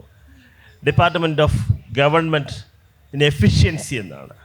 കാര്യക്ഷമതാ വർദ്ധിപ്പിക്കുക എന്നുള്ളതാണ്. അപ്പം നമ്മുടെ കേരള സംസ്ഥാനം ഉൾപ്പെടെ സാറിപ്പോൾ കുറച്ച് പോരായ്മകൾ ചൂണ്ടിക്കാണിക്കുന്നുണ്ടായിരുന്നു. അത് ഇപ്പോൾ രാഷ്ട്രീയപരമായിട്ടൊന്നും നമുക്ക് ഞാനോ അല്ലെങ്കിൽ നമ്മളാരും അത് ചർച്ച ചെയ്യേണ്ട സാഹചര്യമല്ലിത്. അതേ സമയത്ത് നമ്മുടെ സംസ്ഥാനത്തിന് ഈ നിലവിലുള്ള സർക്കാരിനായിരുന്നാലും ഭാവിയിൽ വരുന്ന സർക്കാരായിരുന്നാലും അത് നമ്മുടെ രാജ്യം ഇന്ന് ഭരിക്കുന്ന സർക്കാരായിരുന്നാലും ഒരു പരിധി വരെ ട്രംപിൻ്റെ ദിശയിലേക്ക് മാറേണ്ടതായിട്ട് വരും. അങ്ങനെ വരുമ്പോൾ തീർച്ചയായിട്ടും സംരംഭകരായിരിക്കും യഥാർത്ഥത്തിൽ രാജ്യത്തിൻ്റെ ഒരു രീതിയിൽ പറഞ്ഞാൽ ഭരണയന്ത്രത്തിൻ്റെ ഭാഗമാകാൻ പോകുന്നത് സിവിൽ സർവീസുകാർക്കൊപ്പം. ബ്യൂറോക്രസി എന്ന് നമ്മുടെ ഒരു ഭാഗമാണ്. ആ ബ്യൂറോക്രാറ്റ്സ് എന്ന് പറയുന്ന അത് IAS ആകട്ടെ, IPS ആകട്ടെ, IRS ആകട്ടെ, IFS ആകട്ടെ, ഇവരെല്ലാവരും നമുക്ക് ആവശ്യമാണ്. പക്ഷെ അതിനോടൊപ്പം സംരംഭക മേഖലകളിൽ ഇപ്പോൾ എന്നെ സംബന്ധിച്ച് ഞാൻ ഇവിടെ വന്നിരിക്കുന്നുണ്ടെന്നുണ്ടെങ്കിൽ ഞാൻ 40 വർഷത്തോളമായിട്ട് സ്വയം ഒരു സംരംഭകനായതുകൊണ്ട് കൂടിയാണ്. ഞാനൊരു സർക്കാർ ഉദ്യോഗസ്ഥനായിരുന്ന ആൾ ഞാൻ ജോലി രാജിവെച്ചത് കൊണ്ടാണ് എനിക്കിന്ന് ഏതാണ്ട് 650-700ഓളം പേർക്ക് ജോലി കൊടുക്കാൻ കഴിയുന്നത്. അപ്പോൾ അതുകൂടാതെ തന്നെ വിദ്യാഭ്യാസ രംഗത്ത് പ്രവർത്തിക്കുന്നതുകൊണ്ട് അക്കാഡമിഷ്യനുമാകാൻ കഴിയും. രണ്ടും ഒരുമിച്ച് ചെയ്യാൻ കഴിയുന്നത് കൊണ്ട് തന്നെ ഏത് രീതിയിലുള്ള ഒരു വിദ്യാഭ്യാസമാണ് കുട്ടികൾക്ക് നൽകേണ്ടതെന്നും അതിൽ കുട്ടികൾ തിരഞ്ഞെടുക്കേണ്ട സബ്ജക്ട്സ്, സാർ ചോദിച്ച ചോദ്യത്തിൻ്റെ ഭാഗത്തേക്ക് വരികയാണെങ്കിൽ ആ സബ്ജക്ട്സ് എന്താണെന്നുള്ളതും കുട്ടികൾ ഒരു +2 കോഴ്സിന് ഏത് സ്കൂളുകളിലോ ചേർന്നോട്ടെ, ആ സ്കൂളിൽ ചേർന്ന് കഴിയുമ്പോൾ അവിടെ അവൈലബിൾ ആയിട്ടുള്ള സബ്ജക്ട്സ് എടുത്ത് തിരഞ്ഞെടുക്കുക, ഇത് പഠിക്കട്ടെ. അത് കഴിഞ്ഞിട്ട് അടുത്തത് ഹയർ എഡ്യൂക്കേഷൻ കോഴ്സിലേക്ക് പോകുമ്പോൾ ഇപ്പോൾ 4 ഇയർ ഡിഗ്രി കോഴ്സ്, അത് എഞ്ചിനീയറിംഗ് ആകട്ടെ, അത് മറ്റുള്ള കോഴ്സുകളാകട്ടെ, അവർക്ക് തീർച്ചയായിട്ടും ഈ എഞ്ചിനീയറിംഗ് കോളേജുകളിൽ പോലും വാസ്തവത്തിൽ പലർക്കും അറിയുമോ എന്ന് എനിക്കറിയില്ല. അതായത് ഇപ്പോൾ കേരളത്തിലുള്ള മറ്റ് എഞ്ചിനീയറിംഗ് മേഖലകൾ മാത്രമല്ല മറ്റെല്ലാ മേഖലകളിലും നമ്മുടെ വെറ്റിനറി കോളേജുകൾ ഉൾപ്പെടെ അല്ലെങ്കിൽ മറ്റ് അഗ്രികൾച്ചർ യൂണിവേഴ്സിറ്റി ഉൾപ്പെടെ അവരെല്ലാം തന്നെ BBA കോഴ്സോ MBA കോഴ്സോ കൂടി പ്രൊവൈഡ് ചെയ്യുന്നുണ്ട്. അപ്പോൾ ഇത്തരത്തിൽ തീർച്ചയായിട്ടും അമൃത യൂണിവേഴ്സിറ്റിയും ഇതുപോലുള്ള ഒരുപാട് ബിസിനസ് അഡ്മിനിസ്ട്രേഷൻ കോഴ്സോ MBA കോഴ്സോ BBA കോഴ്സോ ഒക്കെ പ്രൊവൈഡ് ചെയ്യുന്നുണ്ട്. അപ്പോൾ ഈ കോഴ്സുകളിൽ ഏതിൽ ആണോ കുട്ടികൾ എത്തിച്ചേരേണ്ടത് അതിലേക്ക് എത്തിച്ചേരാനാണ് ഇപ്പോൾ 4 ഇയർ ഡിഗ്രിയിലൂടെ യഥാർത്ഥത്തിൽ 8 സെമസ്റ്ററിലൂടെ കുട്ടികൾ നമ്മൾ ഇവിടെ ഇരിക്കുന്ന ഭൂരിഭാഗം പേരും നമ്മളൊക്കെ പഠിച്ചതുപോലെ ഒരു മെയിൻ സബ്ജക്റ്റും 2 സബ്സിഡറി സബ്ജക്റ്റും കൂടെ ഇംഗ്ലീഷും മറ്റൊരു ലാംഗ്വേജും അല്ല പഠിക്കാൻ പോകുന്നത്. 8 സെമസ്റ്ററിലൂടെ 12 14 16 വിഷയങ്ങളായിരിക്കും. ആ സമയത്ത് ആണ് ഈ പറയുന്ന നൈപുണ്യ വികസനത്തിനുള്ള സ്കിൽ ബേസ്ഡ് ആയിട്ടുള്ള സബ്ജക്ട്സ് കുട്ടികൾക്ക് തിരഞ്ഞെടുക്കാൻ അവസരമുണ്ടാകുന്നത്. മാത്രവുമല്ല ഈ 4 ഇയർ ഡിഗ്രി കോഴ്സിൽ ഒരു കോളേജിൽ ചേർന്ന് കഴിഞ്ഞാൽ, ഒരു യൂണിവേഴ്സിറ്റിയുടെ ഭാഗമായിട്ടൊരു കോളേജിൽ ചേർന്ന് കഴിഞ്ഞാൽ 2 വർഷം കഴിഞ്ഞതിന് ശേഷം, ഈവൻ 1 വർഷം കഴിഞ്ഞ് 2 സെമസ്റ്റർ കഴിഞ്ഞതിന് ശേഷവും കുട്ടികൾക്ക് കോളേജ് മാറാം, യൂണിവേഴ്സിറ്റി മാറാം. പ്രത്യേകിച്ചും 4th ഇയറിലെത്തുമ്പോൾ 4ാം വർഷത്തിലേക്ക് 7ാം സെമസ്റ്ററിലേക്ക് കടക്കുമ്പോൾ ഏത് കോളേജിലാണോ അവരവർ ആഗ്രഹിക്കുന്ന കുട്ടികളുടെ അഭിരുചിക്കനുസരിച്ചുള്ള സബ്ജക്ട്സ് പഠിപ്പിക്കുന്നത് ആ കോളേജിലേക്ക് യൂണിവേഴ്സിറ്റി പോലും മാറാം, ഡിഗ്രി കോഴ്സിലുള്ള കോളേജ് മാറാം. അവരുടെ ഇഷ്ടമുള്ള സബ്ജക്റ്റ് ഏത് കോളേജ് പ്രൊവൈഡ് ചെയ്യുന്നു. ഇപ്പോൾ നമുക്കിവിടെ ട്രിവാൻഡ്രത്ത് ഒരുപാട് എഞ്ചിനീയറിംഗ് കോളേജുകളുണ്ട്, അമൃത ഉൾപ്പെടെയുള്ളത് കൊല്ലത്താണെങ്കിലും. ഇവിടെ എല്ലാം തന്നെ കുട്ടികൾക്ക് അവരുടെ ഇഷ്ടമുള്ള കോഴ്സും സബ്ജക്റ്റും അവിടെ ഉണ്ടെങ്കിൽ അത് പഠിക്കാൻ കുട്ടികൾക്ക് പ്രവേശനം നേടാൻ ഒരു തടസ്സവും നിൽക്കുന്നില്ല എന്നുള്ളതാണ് പുതിയ വിദ്യാഭ്യാസ നയത്തിലൂടെ NEP 2020 രാജ്യത്ത് സംജാതമാകാൻ പോകുന്നത്. അതുകൊണ്ട് രക്ഷിതാക്കൾക്ക് ഇതിനകത്ത് റോളില്ല, വിദ്യാർത്ഥികൾക്കാണ് ഇതിൻ്റെ എല്ലാ അവകാശവും അവർക്ക് വിട്ടുകൊടുക്കുക എന്നുള്ളതാണ് രക്ഷിതാക്കളോടായിട്ട് പറയാനുള്ളത്. ചോദ്യങ്ങളുടെ ഉത്തരം ChatGPT തരുന്ന ഒരു കാലത്ത് നമ്മുടെ കോളേജുകൾ നടത്താൻ ഏറ്റവും അടിസ്ഥാനപരമായിട്ട് നമുക്ക് ആവശ്യമായി വരുന്ന ഒരു കാര്യം ChatGPTനെ ഔട്ട്സ്കിൽ ചെയ്യുന്ന അധ്യാപകരാണ്. അതല്ലെങ്കിൽ സാങ്കേതിക വിദ്യ പഠിപ്പിക്കുന്ന അധ്യാപകർ എന്ന് പറഞ്ഞാൽ അത് ആഴ്ചയ്ക്കനുസരിച്ച് മാറിക്കൊണ്ടിരിക്കുകയാണ്. ഇപ്പം നമ്മൾ ChatGPTയെ പറ്റിയുള്ള ചർച്ചകൾ ഇങ്ങനെ പീക്ക് ചെയ്ത് നിൽക്കുമ്പോഴാണ് DeepSeek എന്ന് പറയുന്ന ഒരു പുതിയ കാര്യം വരുന്നു. അത് അവിടെ ഉണ്ടായിരുന്ന മുഴുവൻ കാര്യങ്ങളെയും വിപ്ലവകരമായി മാറ്റിമറിച്ചിരിക്കുകയാണ്. അപ്പോൾ ഈ മാറ്റത്തോട് ഇപ്പോൾ ഒരു അധ്യാപകൻ്റെ ജോലി എന്ന് പറഞ്ഞാൽ 1 കൊല്ലമോ 2 കൊല്ലമോ ചെയ്യുന്ന ജോലിയല്ല. സ്വാഭാവികമായിട്ട് ഒരു അധ്യാപകനെ നമ്മൾ എക്സ്പെക്റ്റ് ചെയ്യുന്നത് 25-30 കൊല്ലത്തേക്കാണ്. ഈ 25-30 കൊല്ലം മുമ്പ് നേടിയ ബിരുദാനന്തര ബിരുദവുമായി വരുന്ന ഒരു അധ്യാപകൻ എങ്ങനെയാണ് ഈ മാറ്റങ്ങളെ നേരിടാൻ അദ്ദേഹത്തിന് കഴിയുക? അല്ലെങ്കിൽ ആ നിലയിൽ അധ്യാപകരുടെ ഭാഗത്ത് നിന്ന് എന്തെങ്കിലും ആവശ്യങ്ങൾ മുന്നോട്ട് വെക്കാനുണ്ടോ? ശരിക്കും ഒരു റിലവൻ്റ് ആയിട്ടുള്ള ക്വസ്റ്റ്യൻ ആണ്. ശരിക്കും നമ്മൾ ചെയ്യേണ്ടതെന്ന് വെച്ചാൽ നമ്മൾ അപ്ലിഫ്റ്റ് ചെയ്യണം. പുതിയതായിട്ടുള്ള കോഴ്സസ് വരുമ്പം ഇപ്പം നോക്കുകയാണെങ്കിൽ സെൻട്രൽ ഗവൺമെൻറ് ഒരുപാട് ഇൻസ്റ്റിറ്റ്യൂട്ട്സ് പ്രൊവൈഡ് ചെയ്യുന്നുണ്ട്. ഈ പണ്ടത്തെ പാർട്ട് ടൈം MTech ഡിഗ്രി പോലെ തന്നെ ഇപ്പം നമുക്ക് വെക്കേഷൻസിൽ പോയിട്ട് MTech ഡിഗ്രീസ് ചെയ്യാൻ പറ്റും. അല്ലെങ്കിൽ PhDs സ്പെഷ്യലൈസേഷൻസ് വീണ്ടും ചെയ്യാനുള്ള, യൂഷ്വലി ഒരു PhD ഉള്ള ഒരാൾ പിന്നെ ഒരു MTech സ്പെഷ്യലി, ഇപ്പം MTech ഇൻ ഇലക്ട്രിക്കൽ എഞ്ചിനീയറിംഗ് ഉള്ള ഒരാൾക്ക് MTech ഇൻ കമ്പ്യൂട്ടർ സയൻസ് ചെയ്യാനുള്ള അവസരങ്ങൾ ഇപ്പോൾ ഉണ്ട്. അതായത് നമ്മുടെ NITസും IITസും അത് പ്രൊവൈഡ് ചെയ്യുന്നുണ്ട്. അത് കുറച്ച് ഓൺലൈൻ ക്ലാസ്സസ് ഉണ്ട്, കുറച്ച് ഓഫ്ലൈൻ ക്ലാസ്സസ് ഉണ്ട്. ശരിക്കും നമ്മൾ അങ്ങോട്ട് വന്നാൽ മാത്രമേ ഈ ഇപ്പോൾ പറഞ്ഞ രീതിയിൽ ഇപ്പോൾ 10th സ്റ്റാൻഡേർഡിലുള്ള ഒരു കുട്ടിയോട് ഞാൻ പ്രോജക്റ്റ് തയ്യാറാക്കാൻ പറയും ഫസ്റ്റ് ചെയ്യുന്ന ChatGPT I need A project in this എന്ന് പറയും. അത് കഴിഞ്ഞിട്ട് ഹ്യൂമനൈസ് എന്ന് പറയുന്ന സോഫ്റ്റ്വെയർ ഉണ്ട്.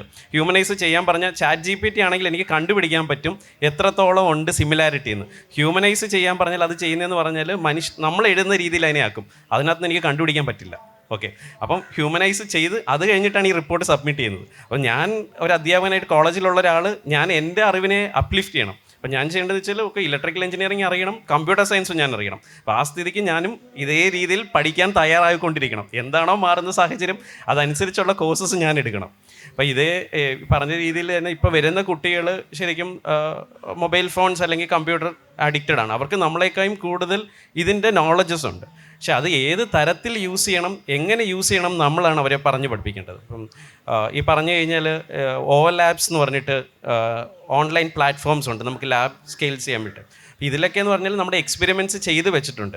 അതൊക്കെ ഒരു സിമുലേഷൻ ടൂള് മാത്രമാണ് ശരിക്കും പറഞ്ഞാൽ. പക്ഷെ ഒരു ഫാക്കൽറ്റി ഒരു ക്ലാസ്സിൽ നിന്ന് എടുത്ത് കൊടുക്കുന്നതും ഈ സിമുലേഷൻ ടൂളിൽ നിന്ന് പഠിക്കുന്നതും തമ്മിൽ ഭയങ്കര ഡിഫറൻസ് ഉണ്ട്. അപ്പം നമ്മളപ്പം ഈ പറഞ്ഞ രീതിയിൽ ChatGPT ആയിക്കോട്ടെ, സിമുലേഷൻ ടൂൾസ് ആയിക്കോട്ടെ, ലാബ്സ് ആയിക്കോട്ടെ, അല്ലെങ്കിൽ ലാബ്സ്, വെർച്വൽ ലാബ്സ് ആയിക്കോട്ടെ, അതെന്തൊക്കെ വരട്ടെ, പക്ഷേ ആസ് എ ഫാക്കൽറ്റി നമ്മൾ നമ്മുടെ നോളജിനെ അപ്ലിഫ്റ്റ് ചെയ്യുക, പുതിയ കോഴ്സസ് നമുക്ക് ചെയ്യണം. പിന്നെ അതേകൂടെ തന്നെ ഇപ്പോൾ കോളേജിൽ ഞാൻ ഇലക്ട്രിക്കൽ എഞ്ചിനീയറിംഗിന് അല്ലെങ്കിൽ കമ്പ്യൂട്ടർ സയൻസിന് ചേരുവാണെങ്കിൽ എനിക്ക് മൈനർ ഡിഗ്രി എന്ന് പറഞ്ഞ ഓപ്ഷൻ ഉണ്ട്. അപ്പം എനിക്ക് മൈനർ ഡിഗ്രി ഇപ്പോൾ കമ്പ്യൂട്ടർ സയൻസിന് ഞാൻ ജോയിൻ ചെയ്താൽ minor degree in electrical engineering എനിക്ക് എടുക്കാൻ പറ്റും. 18 ക്രെഡിറ്റ് ഉള്ളൊരു കോഴ്സും കൂടെ എടുത്ത് പഠിച്ചിട്ട് എനിക്ക് വരാൻ പറ്റും.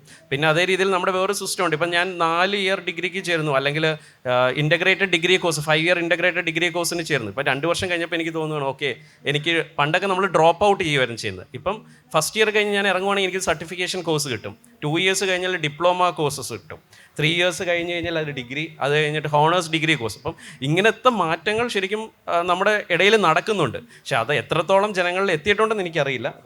ഇതേപോലെ തന്നെ എല്ലാവരും മീൻസ് എല്ലാ ഫാക്കൽറ്റീസ് അല്ലെങ്കിൽ അധ്യാപനത്തിലുള്ള എല്ലാവരും ഇതിനെക്കുറിച്ചൊരു ഐഡിയ കിട്ടുവാണെങ്കിൽ എല്ലാവർക്കും അപ്ലിഫ്റ്റ് ചെയ്യാവുന്നതേ ഉള്ളൂ ഇങ്ങനത്തെ കാര്യങ്ങൾ. അപ്പോൾ ഈ പറഞ്ഞ രീതിയിൽ ടെക്നോളജി നമ്മുടെ അകലെ അല്ല ശരിക്കും പറഞ്ഞാൽ.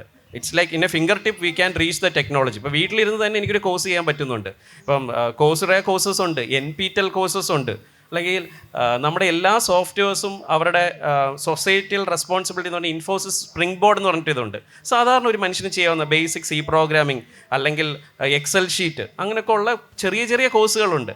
ഈവൻ ടാറ്റയുടെ കോഴ്സുകളുണ്ട്, നമുക്ക് 1 മണിക്കൂറിൽ ചെയ്ത് തീർക്കാവുന്ന കോഴ്സുകളുണ്ട്, ഓൺലൈൻ കോഴ്സസ്. അപ്പം നമ്മൾ ശരിക്കും ടെസ്റ്റ് ചെയ്യുകയോ ചെയ്യേണ്ടത് ഏതൊക്കെ കോഴ്സസ് ആണുള്ളത്, നമ്മുടെ അറിവിനെ എങ്ങനെ വികസിപ്പിക്കാം, അല്ലെങ്കിൽ പുതിയതായിട്ട് വരുന്ന ഈ സോഫ്റ്റ്വെയർ ബേസ്ഡ് അല്ലെങ്കിൽ ഈ ടെക്നോളജി ബേസ്ഡ് ടെക്നിക്കൽ കിഡ്സിൻ്റെ കൂടെ നമ്മളിപ്പോൾ അവർക്ക് ക്ലാസ് എടുക്കുമ്പോൾ നമ്മൾ എങ്ങനെ അപ്ലിഫ്റ്റ് ചെയ്യണം. അപ്പോൾ ഈ പറഞ്ഞ രീതിയിൽ നമുക്ക് നിങ്ങൾ ഏത് MNC എടുത്താലും അല്ലെങ്കിൽ ഏത് കമ്പനി എടുത്താലും അവരുടെ CSIR ഇനിഷ്യേറ്റീവ് എന്ന് പറഞ്ഞിട്ട് അവർ സോഫ്റ്റ്വെയർസ് പ്രൊവൈഡ് ചെയ്തിട്ടുണ്ടാവും. അതിൽ സാധാരണ ജനങ്ങൾക്ക് കയറി അവരുടെ കോഴ്സുകൾ നമുക്ക് ചെയ്യാം, കോഴ്സിൽ സർട്ടിഫിക്കേഷൻസ് നമുക്ക് കിട്ടും. അപ്പം ആ രീതിയിൽ നമ്മൾ നമ്മുടെ നോളജിനെ ഇമ്പ്രൂവ് ചെയ്തിട്ട് നമ്മൾ പോയിട്ട് ക്ലാസ് എടുക്കുവാണെങ്കിൽ ഇറ്റ്സ് വെൽ ആൻഡ് ഗുഡ്.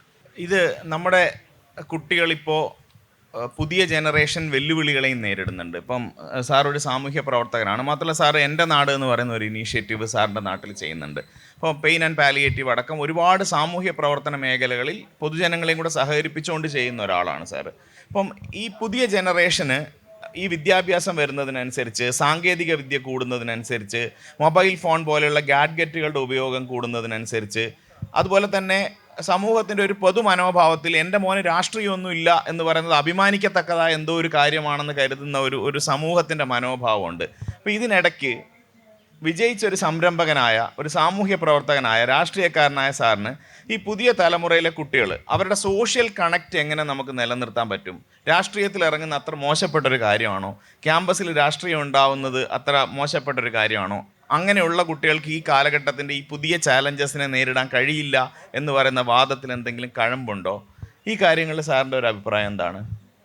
ഇവിടെ സൂചിപ്പിച്ചതുപോലെ നമ്മുടെ കുട്ടികളെല്ലാം വിദേശത്തേക്ക് പോകാനുള്ള വലിയ തത്രപ്പാടില്ല. ഇവിടെ എടുത്തു പറഞ്ഞ എൻ്റെ നാട് എന്ന് പറയുന്ന പെയിൻ ആൻഡ് പാലിയേറ്റീവ് ട്രസ്റ്റ് നിരവധി മേഖലകളിൽ കിടപ്പ് രോഗികൾക്കും അതോടൊപ്പം തന്നെ ദുരിതം അനുഭവിക്കുന്നവർക്കും ഒക്കെ വലിയ സഹായം നൽകിക്കൊണ്ട് മുന്നോട്ട് പോകുന്ന, കേരളത്തിലെ തന്നെ എടുത്തു പറയാൻ കഴിയുന്ന ഒരു പ്രധാനപ്പെട്ട സന്നദ്ധ സംഘടനയാണ്. അവിടെ വരുന്ന ധാരാളം കുട്ടികളുണ്ട്. ധാരാളം കുട്ടികളെന്ന് പറഞ്ഞാൽ അവർ വരുന്നത് ഒരു 3 മാസത്തെ കോഴ്സ് അറ്റൻഡ് ചെയ്യാൻ, ഒരു 6 മാസത്തെ കോഴ്സ് അറ്റൻഡ് ചെയ്ത് വിദേശത്തേക്ക് പോകാനുള്ള സർട്ടിഫിക്കറ്റ് തയ്യാറാക്കാനാണ് അവർ വരുന്നത്. പ്രത്യേകിച്ച് ലണ്ടനിലേക്കും അതോടൊപ്പം തന്നെ UK പോലുള്ള മറ്റ് സ്ഥലങ്ങളിലേക്കൊക്കെ പോകുന്നവർക്ക് ഹെൽത്ത് റിലേറ്റഡ് സർട്ടിഫിക്കറ്റുകൾക്ക് വലിയ വിലയുണ്ട്. അപ്പോൾ അവിടെ തീർച്ചയായും അതുമായി ബന്ധപ്പെട്ട് മുന്നോട്ട് പോകാനാണ് ആഗ്രഹിക്കുന്നതുകൊണ്ട് ധാരാളം കുട്ടികൾ, എനിക്ക് തോന്നുന്നത് ഡെയിലി ഒരു 30 കുട്ടികൾ വീതം പരിശീലനത്തിന് വേണ്ടി നമ്മുടെ എൻ്റെ നാട് പാലിയേറ്റീവിൻ്റെ കാര്യങ്ങളിൽ ഇടപെട്ട് പോകുന്നുണ്ട്. അവർക്കെല്ലാം ആവശ്യം ഈ സർട്ടിഫിക്കറ്റ് കിട്ടുക എന്നുള്ളതും തുടർന്ന് വിദേശ രാജ്യങ്ങളിലേക്ക് കടക്കുക എന്നുള്ളതുമാണ്. അപ്പോൾ വലിയൊരു വെല്ലുവിളിയാണ് നമ്മൾ നേരിടുന്നത് എന്ന് മാത്രം ഞാൻ പിന്നെ അന്വേഷിച്ചപ്പോൾ എനിക്ക് മനസ്സിലാക്കാൻ കഴിഞ്ഞത് വിദ്യാഭ്യാസ മേഖലയിൽ പ്രവർത്തിക്കുന്ന പ്രിയപ്പെട്ടവരുടെയുണ്ട്.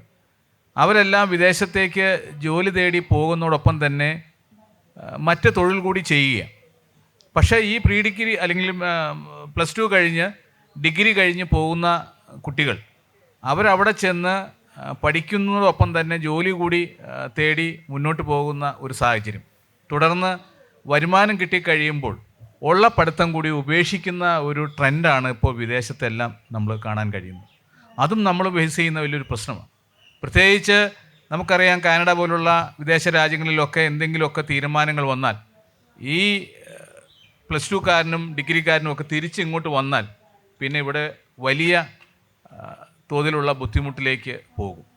അപ്പോൾ നമ്മൾ പണ്ടൊക്കെ മൈഗ്രേഷൻ എന്ന് പറയുന്നു, അല്ലെങ്കിൽ വിദേശത്തേക്ക് ജോലി തേടി പോകുന്നതെല്ലാം കേരളത്തിലും നമ്മുടെ രാജ്യത്തുമൊക്കെ ഉന്നത വിദ്യാഭ്യാസത്തിലൊക്കെ വലിയ ഡിഗ്രിയും പരിശീലനവും നേടിയ ശേഷം പോയത്. അവിടെ വലിയ പ്രതിസന്ധി വന്നാൽ പോലും അവർ സ്വന്തം കാലിൽ നിൽക്കാൻ കഴിയുന്ന തരത്തിലേക്ക് മാറുമായിരുന്നു. അപ്പോൾ നമ്മളെ സംബന്ധിച്ചിടത്തോളം അത് നമ്മൾ ഇപ്പോൾ അഭിമുഖീകരിക്കുന്ന ഒരു പ്രശ്നമായി ഞാൻ എടുത്തു പറയാനായിട്ട് ആഗ്രഹിക്കുകയും. അപ്പോൾ വളരെ സൂക്ഷിച്ച് തന്നെ നമുക്ക് ആ വിഷയത്തെ കാണേണ്ടതായിട്ടുണ്ട്. അതോടൊപ്പം തന്നെ രാഷ്ട്രീയത്തെ അവജ്ഞയോടുകൂടി കാണുന്ന ഒരു രീതി ഇന്നിപ്പോൾ പ്രബലപ്പെട്ടു വരികയാണ്. തീർച്ചയായും അത് ഒരിക്കലും നല്ലതല്ല എന്ന് പ്രത്യേകമായി എടുത്തു പറയട്ടെ. പ്രത്യേകിച്ച് നമ്മുടെ രാജ്യവും നമ്മുടെ സംസ്ഥാനവും ഒക്കെ എല്ലാ തരത്തിലുമുള്ള നേട്ടങ്ങൾ കൈവരിച്ചത് നമുക്കറിയാം. വിദ്യാഭ്യാസ മേഖലയിൽ വലിയ നേതൃത്വം കൊടുത്ത് ഉന്നത സ്ഥാനത്ത് വന്ന ആളുകൾ കൈകാര്യം ചെയ്തപ്പോഴാണ്. അതോടൊപ്പം തന്നെ നമ്മുടെ സമൂഹത്തിലെ വലിയ കാര്യങ്ങൾക്കൊക്കെ വലിയ തോതിൽ തിരുത്തലുകൾക്ക് വേണ്ടിയിട്ടുള്ള ശക്തമായ ആവശ്യം ഉന്നയിച്ചിട്ടുള്ളതും നമ്മുടെ വിദ്യാഭ്യാസത്തിൻ്റെ ഭാഗമായിട്ട് വന്നിട്ടുള്ള വലിയ ചിന്തകളാണ്. അപ്പോൾ അത് തീർച്ചയായും നമ്മുടെ മക്കളെ പഠിത്തം കളഞ്ഞ് അല്ലെങ്കിൽ മറ്റേതെങ്കിലും തരത്തിൽ പോകണമെന്നല്ല നമ്മളിതുകൊണ്ട് വീക്ഷിക്കുന്നത്. നമുക്ക് നല്ല ഒരു നാട് സൃഷ്ടിക്കാൻ കഴിയുന്ന തരത്തിലേക്ക്, നമുക്ക് അഭിമാനത്തോടു കൂടി ജീവിക്കാൻ കഴിയുന്ന ഒരു സംസ്ഥാനമായി കേരളത്തെ മാറ്റുന്ന തരത്തിൽ നമുക്ക് മുന്നോട്ട് പോകുമ്പോൾ തീർച്ചയായും നമ്മുടെ മക്കളെ കൂടി രാഷ്ട്രീയവും സാമൂഹിക പ്രവർത്തനവും എല്ലാം പഠിപ്പിക്കുവാൻ നമ്മൾ തയ്യാറായെങ്കിൽ മാത്രമേ കഴിയൂ. അല്ലെങ്കിൽ നമ്മൾ വരും കാലങ്ങളിൽ വലിയ വെല്ലുവിളിയെ നേരിടേണ്ടിയിട്ട് വരും. അപ്പോൾ തീർച്ചയായും എനിക്ക് എടുത്തു പറയേണ്ട കേരളത്തിൻ്റെ പ്രത്യേകിച്ച് എനിക്ക് വീണ്ടും എടുത്തു പറയാൻ കഴിയുന്ന കാര്യം, നമ്മുടെ ഉന്നത വിദ്യാഭ്യാസത്തിൽ വലിയ മാറ്റങ്ങൾ വരുത്തി മുന്നോട്ട് പോകാൻ നമ്മൾ തയ്യാറാവണം. ഇന്നലെ മന്ത്രിസഭാ യോഗം സ്വകാര്യ സർവകലാശാലകളെ അംഗീകരിച്ചു. ഈ സ്വകാര്യ സർവകലാശാലകൾ മറ്റ് സംസ്ഥാനങ്ങളിൽ വർഷങ്ങളായി അഭിമാനത്തോടു കൂടി പ്രവർത്തിക്കുന്നതും നമ്മൾ കണ്ടുകൊണ്ടിരിക്കുകയും. അപ്പോൾ തീർച്ചയായും നമ്മൾ മാറ്റങ്ങൾ ഉൾക്കൊണ്ടുകൊണ്ട് ഉന്നത വിദ്യാഭ്യാസത്തിന് കൂടുതൽ പ്രാധാന്യം കൊടുത്തുകൊണ്ട് നമ്മുടെ വിദ്യാഭ്യാസ സ്ഥാപനങ്ങളെ മികവിൻ്റെ കേന്ദ്രങ്ങളാക്കി നമുക്ക് മാറ്റണം. നമുക്ക് വിദേശത്തു നിന്നും മറ്റ് സംസ്ഥാനങ്ങളിൽ നിന്നും നമ്മുടെ സംസ്ഥാനത്തേക്ക് കുട്ടികൾ പഠിക്കാൻ വരുന്ന ഒരു അവസ്ഥയിലേക്ക് നമ്മുടെ സംസ്ഥാനത്തെ മാറ്റണ്ടേ? അത് നമ്മുടെ ആവശ്യമല്ലേ? അപ്പം മറ്റ് സംസ്ഥാനങ്ങളിൽ നിന്നും വിദേശത്തു നിന്നും മികവിൻ്റെ കേന്ദ്രങ്ങളായ നമ്മുടെ സംസ്ഥാനത്തേക്ക് കൊണ്ടുവരുമ്പോൾ തീർച്ചയായും അവിടെ വലിയ ഒരു മാറ്റം നമുക്ക് കാണാൻ കഴിയും. ഞാനിത് സൂചിപ്പിച്ചത് എല്ലാ തരത്തിലുമുള്ള വലിയ മാറ്റം നമ്മുടെ സംസ്ഥാനത്ത് വിദ്യാഭ്യാസ മേഖലയിൽ ആവശ്യമാണ്. വലിയ നേട്ടങ്ങൾ നമുക്ക് ഒരു വശത്ത് കൈവരിക്കാൻ കഴിയുന്നതോടൊപ്പം തന്നെ പല ചിന്തകൾക്കും പല മാറ്റങ്ങൾക്കും നമുക്ക് വിധേയമാക്കേണ്ടതായിട്ടുണ്ട്. അതോടൊപ്പം തന്നെ ഇവിടെ സൂചിപ്പിച്ചതുപോലെ AI അതോടൊപ്പം തന്നെ മറ്റ് ഡാറ്റാ സയൻസ് വന്നിട്ടുള്ള മാറ്റങ്ങളിലെല്ലാം നമുക്ക് മികച്ച സ്ഥാപനങ്ങളെ നമുക്ക് വളർത്തിയെടുക്കേണ്ടതായിട്ടുണ്ട്. അതിനോടൊപ്പം തന്നെ മറ്റ് എല്ലാ മേഖലയിലും നിരവധി മേഖലകൾ ഇന്ന് വലിയ സാധ്യതകളോടുകൂടി മുന്നോട്ട് പോകുന്ന ഈ കാലഘട്ടത്തിൽ നമ്മൾ കുറേ കൂടി വിദ്യാഭ്യാസ മേഖലയിൽ പുതിയ ചിന്തകൾ വെച്ച് പുതിയ ആശയങ്ങൾ വെച്ചുകൊണ്ട് നമുക്ക് മുന്നേറാൻ കഴിഞ്ഞാൽ തീർച്ചയായും നമുക്ക് നല്ല സംസ്ഥാനമായി വിദ്യാഭ്യാസത്തിൻ്റെ കാര്യത്തിൽ എല്ലാവർക്കും അഭിമാനത്തോടു കൂടി ചൂണ്ടിക്കാണിക്കാൻ കഴിയുന്ന, എല്ലാവർക്കും ചേർത്ത് വയ്ക്കാൻ കഴിയുന്ന ഒരു സംസ്ഥാനമായി കേരളത്തെ മാറ്റാൻ കഴിയുമെന്ന് ഞാൻ പ്രത്യേകമായി എടുത്തു പറയട്ടെ. അപ്പോൾ ഉന്നത വിദ്യാഭ്യാസ രംഗത്തെ പറ്റിയിട്ടുള്ള അതിലെ വിവിധ മേഖലകളിൽ നിന്നുള്ള ആളുകളുടെ അഭിപ്രായം നിങ്ങൾ കേട്ട് കഴിഞ്ഞു. ഇനി നിങ്ങൾക്കിതിലിരിക്കുന്ന ആരോടെങ്കിലും എന്തെങ്കിലും പ്രത്യേകിച്ച് ചോദിക്കാനുണ്ടെങ്കിൽ അത് ആവാം. Over to you. എനിക്ക് ജ്യോതിസ് ചന്ദ്രൻ സാറിൻ്റെ അടുത്താണ് ചോദിക്കുന്നത്. സാറ് പറഞ്ഞു കുട്ടികൾക്ക് ഓപ്ഷൻ കൊടുക്കണം to choose their career path, അല്ലെങ്കിൽ നെക്സ്റ്റ് 10th ശേഷം എന്ത് ചൂസ് ചെയ്യണം എന്നുള്ള ഇത് കുട്ടികൾക്ക് ഓപ്ഷൻ കൊടുക്കണം എന്നാണ്. പക്ഷെ ഞാൻ ഒരു 12th സ്റ്റാൻഡേർഡിൽ പഠിക്കുന്ന കുട്ടിയുടെ അമ്മയാണ്. What I have seen is 10th കഴിയുമ്പോൾ കുട്ടികൾക്ക് ആ ഒരു കരിയർ പാത്ത് ഇല്ല. School is not providing them any എന്താ പറയുക, ഒരു കൗൺസിലിങ്ങോ എന്തെങ്കിലും ഒരു കരിയർ കൗൺസിലിങ്ങോ എന്താണ് അവർക്ക് ഇഷ്ടമുള്ളത് എന്താണെന്ന് ചൂസ് ചെയ്യാനുള്ളൊരു ഹെൽപ്പ് സ്കൂൾസിൻ്റെ ഭാഗത്തു നിന്നില്ല. അപ്പോൾ ദേ ആർ ഓൾസോ കൺഫ്യൂസ്ഡ് എന്ത് ചൂസ് ചെയ്യണം. അപ്പോൾ ഇറ്റ് കംസ് ടു എന്താ പേരൻസിൻ്റെ ചോയ്സിലേക്ക് അവരും they are also ready to do that. Sir പറഞ്ഞ ആ ഒരു പാത്തിലേക്ക് പോകണമെങ്കിൽ school should educate them from the beginning അല്ലേ. അത് നമ്മുടെ എന്തായാലും ഇപ്പോഴത്തെ എഡ്യൂക്കേഷൻ സമ്പ്രദായത്തിൽ ഇല്ല എന്നാണ് എൻ്റെ ഒരു അഭിപ്രായം. തീർച്ചയായിട്ടും മാഡം സൂചിപ്പിച്ചത് വളരെ ശരിയായൊരു കാര്യമാണ്. ഇപ്പം ഞങ്ങളുടെ സ്കൂളുകൾ ചെയ്യുന്നുണ്ട് എന്നുള്ളതുകൊണ്ട് എല്ലാ സ്കൂളിലും ചെയ്യുന്നു എന്ന് എനിക്ക് പറയാൻ കഴിയില്ല. എന്നാൽ മാഡത്തിൻ്റെ ഉത്തരം, മാഡത്തിൻ്റെ കുട്ടി 3rd സ്റ്റാൻഡേർഡിൽ ആണെന്നുള്ള 12th സ്റ്റാൻഡേർഡ്, ഓക്കെ ഫൈൻ. എന്നാൽ കുറച്ചുകൂടെ കൃത്യതയായി 3rd ആണെങ്കിൽ ഇനി സമയമുണ്ടെന്ന് പറയാൻ വരികയായിരുന്നു. 12th പഠിക്കുന്നതെങ്കിൽ തീർച്ചയായിട്ടും 12th കുട്ടി ഇപ്പോഴേ തന്നെ ഡിസൈഡ് ചെയ്ത് കഴിഞ്ഞാണ് ഇതിലേക്ക് പോകണമെന്നുള്ളത്. അല്ല, മാഡം ഡിസൈഡ് ചെയ്യരുത്. അല്ല, മീൻസ് മാഡവും മകളോ മകനോ അല്ലെങ്കിൽ മറ്റ് ഫാമിലി മെമ്പേഴ്സോ ഡിസൈഡ് ചെയ്താലും കുട്ടി യഥാർത്ഥത്തിൽ ഡിഗ്രി ഏത് കോഴ്സിലാണോ ചേരാൻ ഉദ്ദേശിക്കുന്നത് ആ കോഴ്സ് തന്നെ ഡിറ്റർമിൻഡ് ആയിട്ട് അതിലേക്ക് പോകും. അല്ല, കൗൺസിലിംഗ് അതാണ് ഞാൻ അതിലേക്കാണ് പറയാൻ വരുന്നത്. അതിലേക്ക് കൗൺസിലിങ്ങിന് ആണ് സാറ് നേരത്തെ ChatGPT പറഞ്ഞതും അതുപോലെ തന്നെ പല അതായത് അവർക്ക് യഥാർത്ഥത്തിൽ വേറെ ആരുടെയും കൗൺസിലിംഗ് വേണ്ട. സ്കൂളുകൾ കൗൺസിലിംഗ് ചെയ്യണമെന്ന് നിർബന്ധമില്ല, പാരൻസ് കൗൺസിലിംഗ് ചെയ്യണമെന്നില്ല. അവർക്ക് തന്നെ നെറ്റിലൂടെ സെർച്ച് ചെയ്ത് ഹയർ എഡ്യൂക്കേഷൻ കോഴ്സിന് ഏതിനാണ് നോക്കേണ്ടത് 2 കാര്യങ്ങളാണ്. ഒന്ന്, ആദ്യം നോക്കേണ്ടത് ആ ഒരു കോഴ്സ് തിരഞ്ഞെടുക്കുമ്പോൾ അതിൻ്റെ ജോലി സാധ്യതയാണ് ആദ്യം നോക്കേണ്ടത്. അതിനെത്രത്തോളം പലപ്പോഴും യഥാർത്ഥത്തിൽ കുട്ടികൾ ഫോറൻസിക് സയൻസ് പഠിക്കണമെന്ന് പറഞ്ഞ് പലപ്പോഴും ആവശ്യപ്പെടാറുണ്ട്. അങ്ങനെയുള്ള അതല്ലെങ്കിൽ ഇപ്പം ബയോളജി മാത്സ് ഒരുമിച്ച് പഠിച്ചു, അതിൻ്റെ പേരിൽ അവർക്ക് ബയോ എഞ്ചിനീയറിംഗ് പഠിക്കണമെന്ന് പറയും. പക്ഷേ ഇത് കഴിഞ്ഞാൽ അവർക്ക് എവിടെയാണ് ജോലി കിട്ടുന്നത് എന്നുള്ളത് കുട്ടികൾ ചിന്തിക്കുന്നില്ല. അപ്പോൾ അതുകൊണ്ട് തന്നെ കുട്ടികൾ ആദ്യം സെർച്ച് ചെയ്യേണ്ടത് ഏത് സബ്ജക്റ്റ് പഠിച്ചാലും ഫ്യൂച്ചറിലുള്ള ജോലി സാധ്യത എത്രത്തോളം, ഓപ്പർച്യൂണിറ്റീസ്. ഇപ്പോൾ എംപ്ലോയബിലിറ്റിയെക്കുറിച്ച് അൺഎംപ്ലോയബിലിറ്റിയെക്കുറിച്ച് നമ്മൾ നേരത്തെ അൺഎംപ്ലോയബിലിറ്റിയെക്കുറിച്ച് ചർച്ച ചെയ്തത്. ഇപ്പോൾ എംപ്ലോയബിലിറ്റിയെക്കുറിച്ചാണ്. നമുക്ക് യഥാർത്ഥത്തിൽ ഇപ്പോൾ ഓപ്പർച്യൂണിറ്റീസ് ആർ പ്ലെൻറ്റി. അപ്പോൾ അതുകൊണ്ട് ഇപ്പോൾ നമ്മൾ വിഴിഞ്ഞം ഹാർബർ വരുന്നു, വിഴിഞ്ഞം തുറമുഖം വരുന്നു, മാരിടൈം ഇൻഡസ്ട്രി. ആ മാരിടൈം ഇൻഡസ്ട്രിയിലെ വാസ്തവത്തിൽ ഇപ്പോൾ കേരള യൂണിവേഴ്സിറ്റിയിലുള്ള കോളേജുകൾ ഉൾപ്പെടെ ഒരുപാട് കോളേജുകളുടെ കോഴ്സിൻ്റെ ഭാഗമായിട്ട് PG കോഴ്സിൻ്റെ ഭാഗമായിട്ട് മെരിടൈം ലോ ഉൾപ്പെടെ പഠിപ്പിക്കുന്നുണ്ട്. എന്നെ അടുത്ത സമയത്ത് അതിശയിപ്പിച്ചതാണ്. ചില പല കുട്ടികളുടെ അടുത്ത് സംസാരിക്കുമ്പോൾ അവർ അവിടുത്തെ ഫാക്കൽറ്റീസാണ് LLB കഴിഞ്ഞു LLM കഴിഞ്ഞവർ, അവർ മെരിടൈം ലോ പഠിച്ചിട്ടുണ്ടോ? ഇല്ല. അത്രയും മിടുക്കരാണ് കുട്ടികൾ. അതുകൊണ്ട് തന്നെ 100% കുട്ടികൾക്ക് വിട്ടുകൊടുക്കുക. അല്ല, ഞാൻ പറയുന്നത് കുട്ടികൾക്ക് വിട്ടുകൊടുക്കാം. ChatGPT എല്ലാം അവൈലബിൾ ആണ് ഫോർ ദം ടു റിസർച്ച്, അതും കറക്റ്റ് തന്നെ. പക്ഷെ ആ കുട്ടികൾ അതിലേക്ക് വരണം. I mean they should research about it എന്ന് സ്കൂളിൽ നിന്ന് ആരും പഠിപ്പിക്കുന്നതായിട്ട് എനിക്ക് തോന്നുന്നു. That should be taught to them എന്നാണ് എനിക്ക് തോന്നുന്നത്. തീർച്ചയായും മാഡത്തിൻ്റെ സജഷൻ വളരെ വളരെ ആപ്റ്റാണ്. തീർച്ചയായിട്ടും സ്കൂളുകളിൽ പ്രോപ്പറായിട്ടുള്ളൊരു കരിയർ ഗൈഡൻസ് 8th സ്റ്റാൻഡേർഡ് മുതൽ തുടങ്ങണം, 12th 8th 9th 10th ക്ലാസ്സുകളിൽ കൊടുക്കുമ്പോഴാണ് 11th അവർ ഏത് ചൂസ് ചെയ്യണമെന്ന് തീരുമാനിക്കുന്നത്. 11th 12th ക്ലാസ്സുകൾ 12th +2 കോഴ്സിലാണ് യഥാർത്ഥത്തിൽ അവർ തിരഞ്ഞെടുത്ത സബ്ജക്റ്റ് ഫ്യൂച്ചറിൽ അവർക്ക് ഉപയോഗപ്പെടുന്ന രീതിയിൽ ലിങ്ക് ചെയ്യാൻ സാധിക്കുന്നത്. അപ്പോൾ അതുകൊണ്ട് തന്നെ ഇപ്പോൾ വാസ്തവത്തിൽ 6th സബ്ജക്റ്റും മറ്റുമൊക്കെ ആയിട്ട് ഒരുപാട് കാര്യങ്ങളുണ്ട്. നേരത്തെ സാർ ഇവിടെ സൂചിപ്പിച്ചു, ഞാൻ അതിനെക്കുറിച്ചുകൂടെ സൂചിപ്പിക്കാം. ഇപ്പോൾ യഥാർത്ഥത്തിൽ സാത്തി എന്ന് പറഞ്ഞിട്ട് ഒരു പുതിയ പ്ലാറ്റ്ഫോം നമ്മുടെ കേന്ദ്ര വിദ്യാഭ്യാസ മന്ത്രാലയവും IIT കാൺപൂരും കൂടെ ചേർന്ന് ആരംഭിച്ചിട്ടുണ്ട്. IIT കാൺപൂർ മാത്രമല്ല, മറ്റ് IITസും എയിംസും ഒക്കെ അതിനകത്ത്, എയിംസിലെ ഉൾപ്പെടെയുള്ള ഫാക്കൽറ്റീസ് അതിനെ സപ്പോർട്ട് ചെയ്യുന്നുണ്ട്. Saathi, self assessment test and help for entrance examination എന്നാണ്. അപ്പോൾ ഏത് എൻട്രൻസ് എക്സാമിനേഷൻ എഴുതുന്നതിനും കുട്ടികൾ യഥാർത്ഥത്തിൽ ഇപ്പോൾ എൻട്രൻസ് കോച്ചിങ് സെൻറ്ററുകളെ പോലും ആശ്രയിക്കണമെന്നില്ല. ആശ്രയിക്കുന്നെങ്കിൽ ചെയ്തോട്ടെ.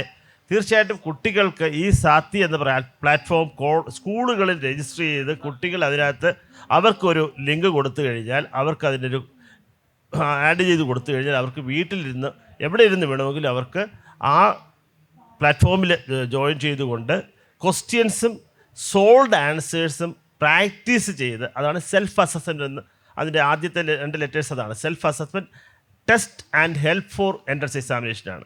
അപ്പോൾ ഇത് ഇപ്പോൾ ഇൻട്രൊഡ്യൂസ് ചെയ്തിട്ടേ ഉള്ളൂ. 24th ജനുവരി കഴിഞ്ഞ ഒരു 2-3 ആഴ്ചയായിട്ടുള്ളൂ. അതുപോലെ തന്നെ സാർ നേരത്തെ ഡീപ് സീക്കിനെ കുറിച്ച് പറഞ്ഞു. ഇപ്പോൾ വാസ്തവത്തിൽ ഇതൊക്കെ കുട്ടികൾക്കറിയാം, നമ്മളെക്കാളും കുട്ടികൾക്കറിയാം. അതായത് നമ്മുടെ ഇൻ്റർനെറ്റിനെ ആശ്രയിച്ചു കൊണ്ടിരിക്കുകയാണ് എല്ലാവരും, രാജ്യം ഒട്ടാകെ അല്ലെങ്കിൽ ലോകത്ത് ഭൂരിഭാഗവും.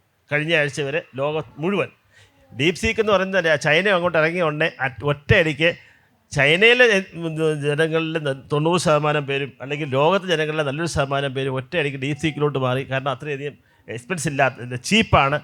50 ലക്ഷം കോടിയുടെ തകർച്ചയാണ് ലോകത്തെ ഈ പറഞ്ഞ സ്റ്റോക്ക് എക്സ്ചേഞ്ച് മാർക്കറ്റിൽ നേരിട്ടത്. അപ്പോൾ ഇങ്ങനെയുള്ള മാറ്റങ്ങൾ കുട്ടികൾ പെട്ടെന്ന് അറിയുന്നുണ്ട്.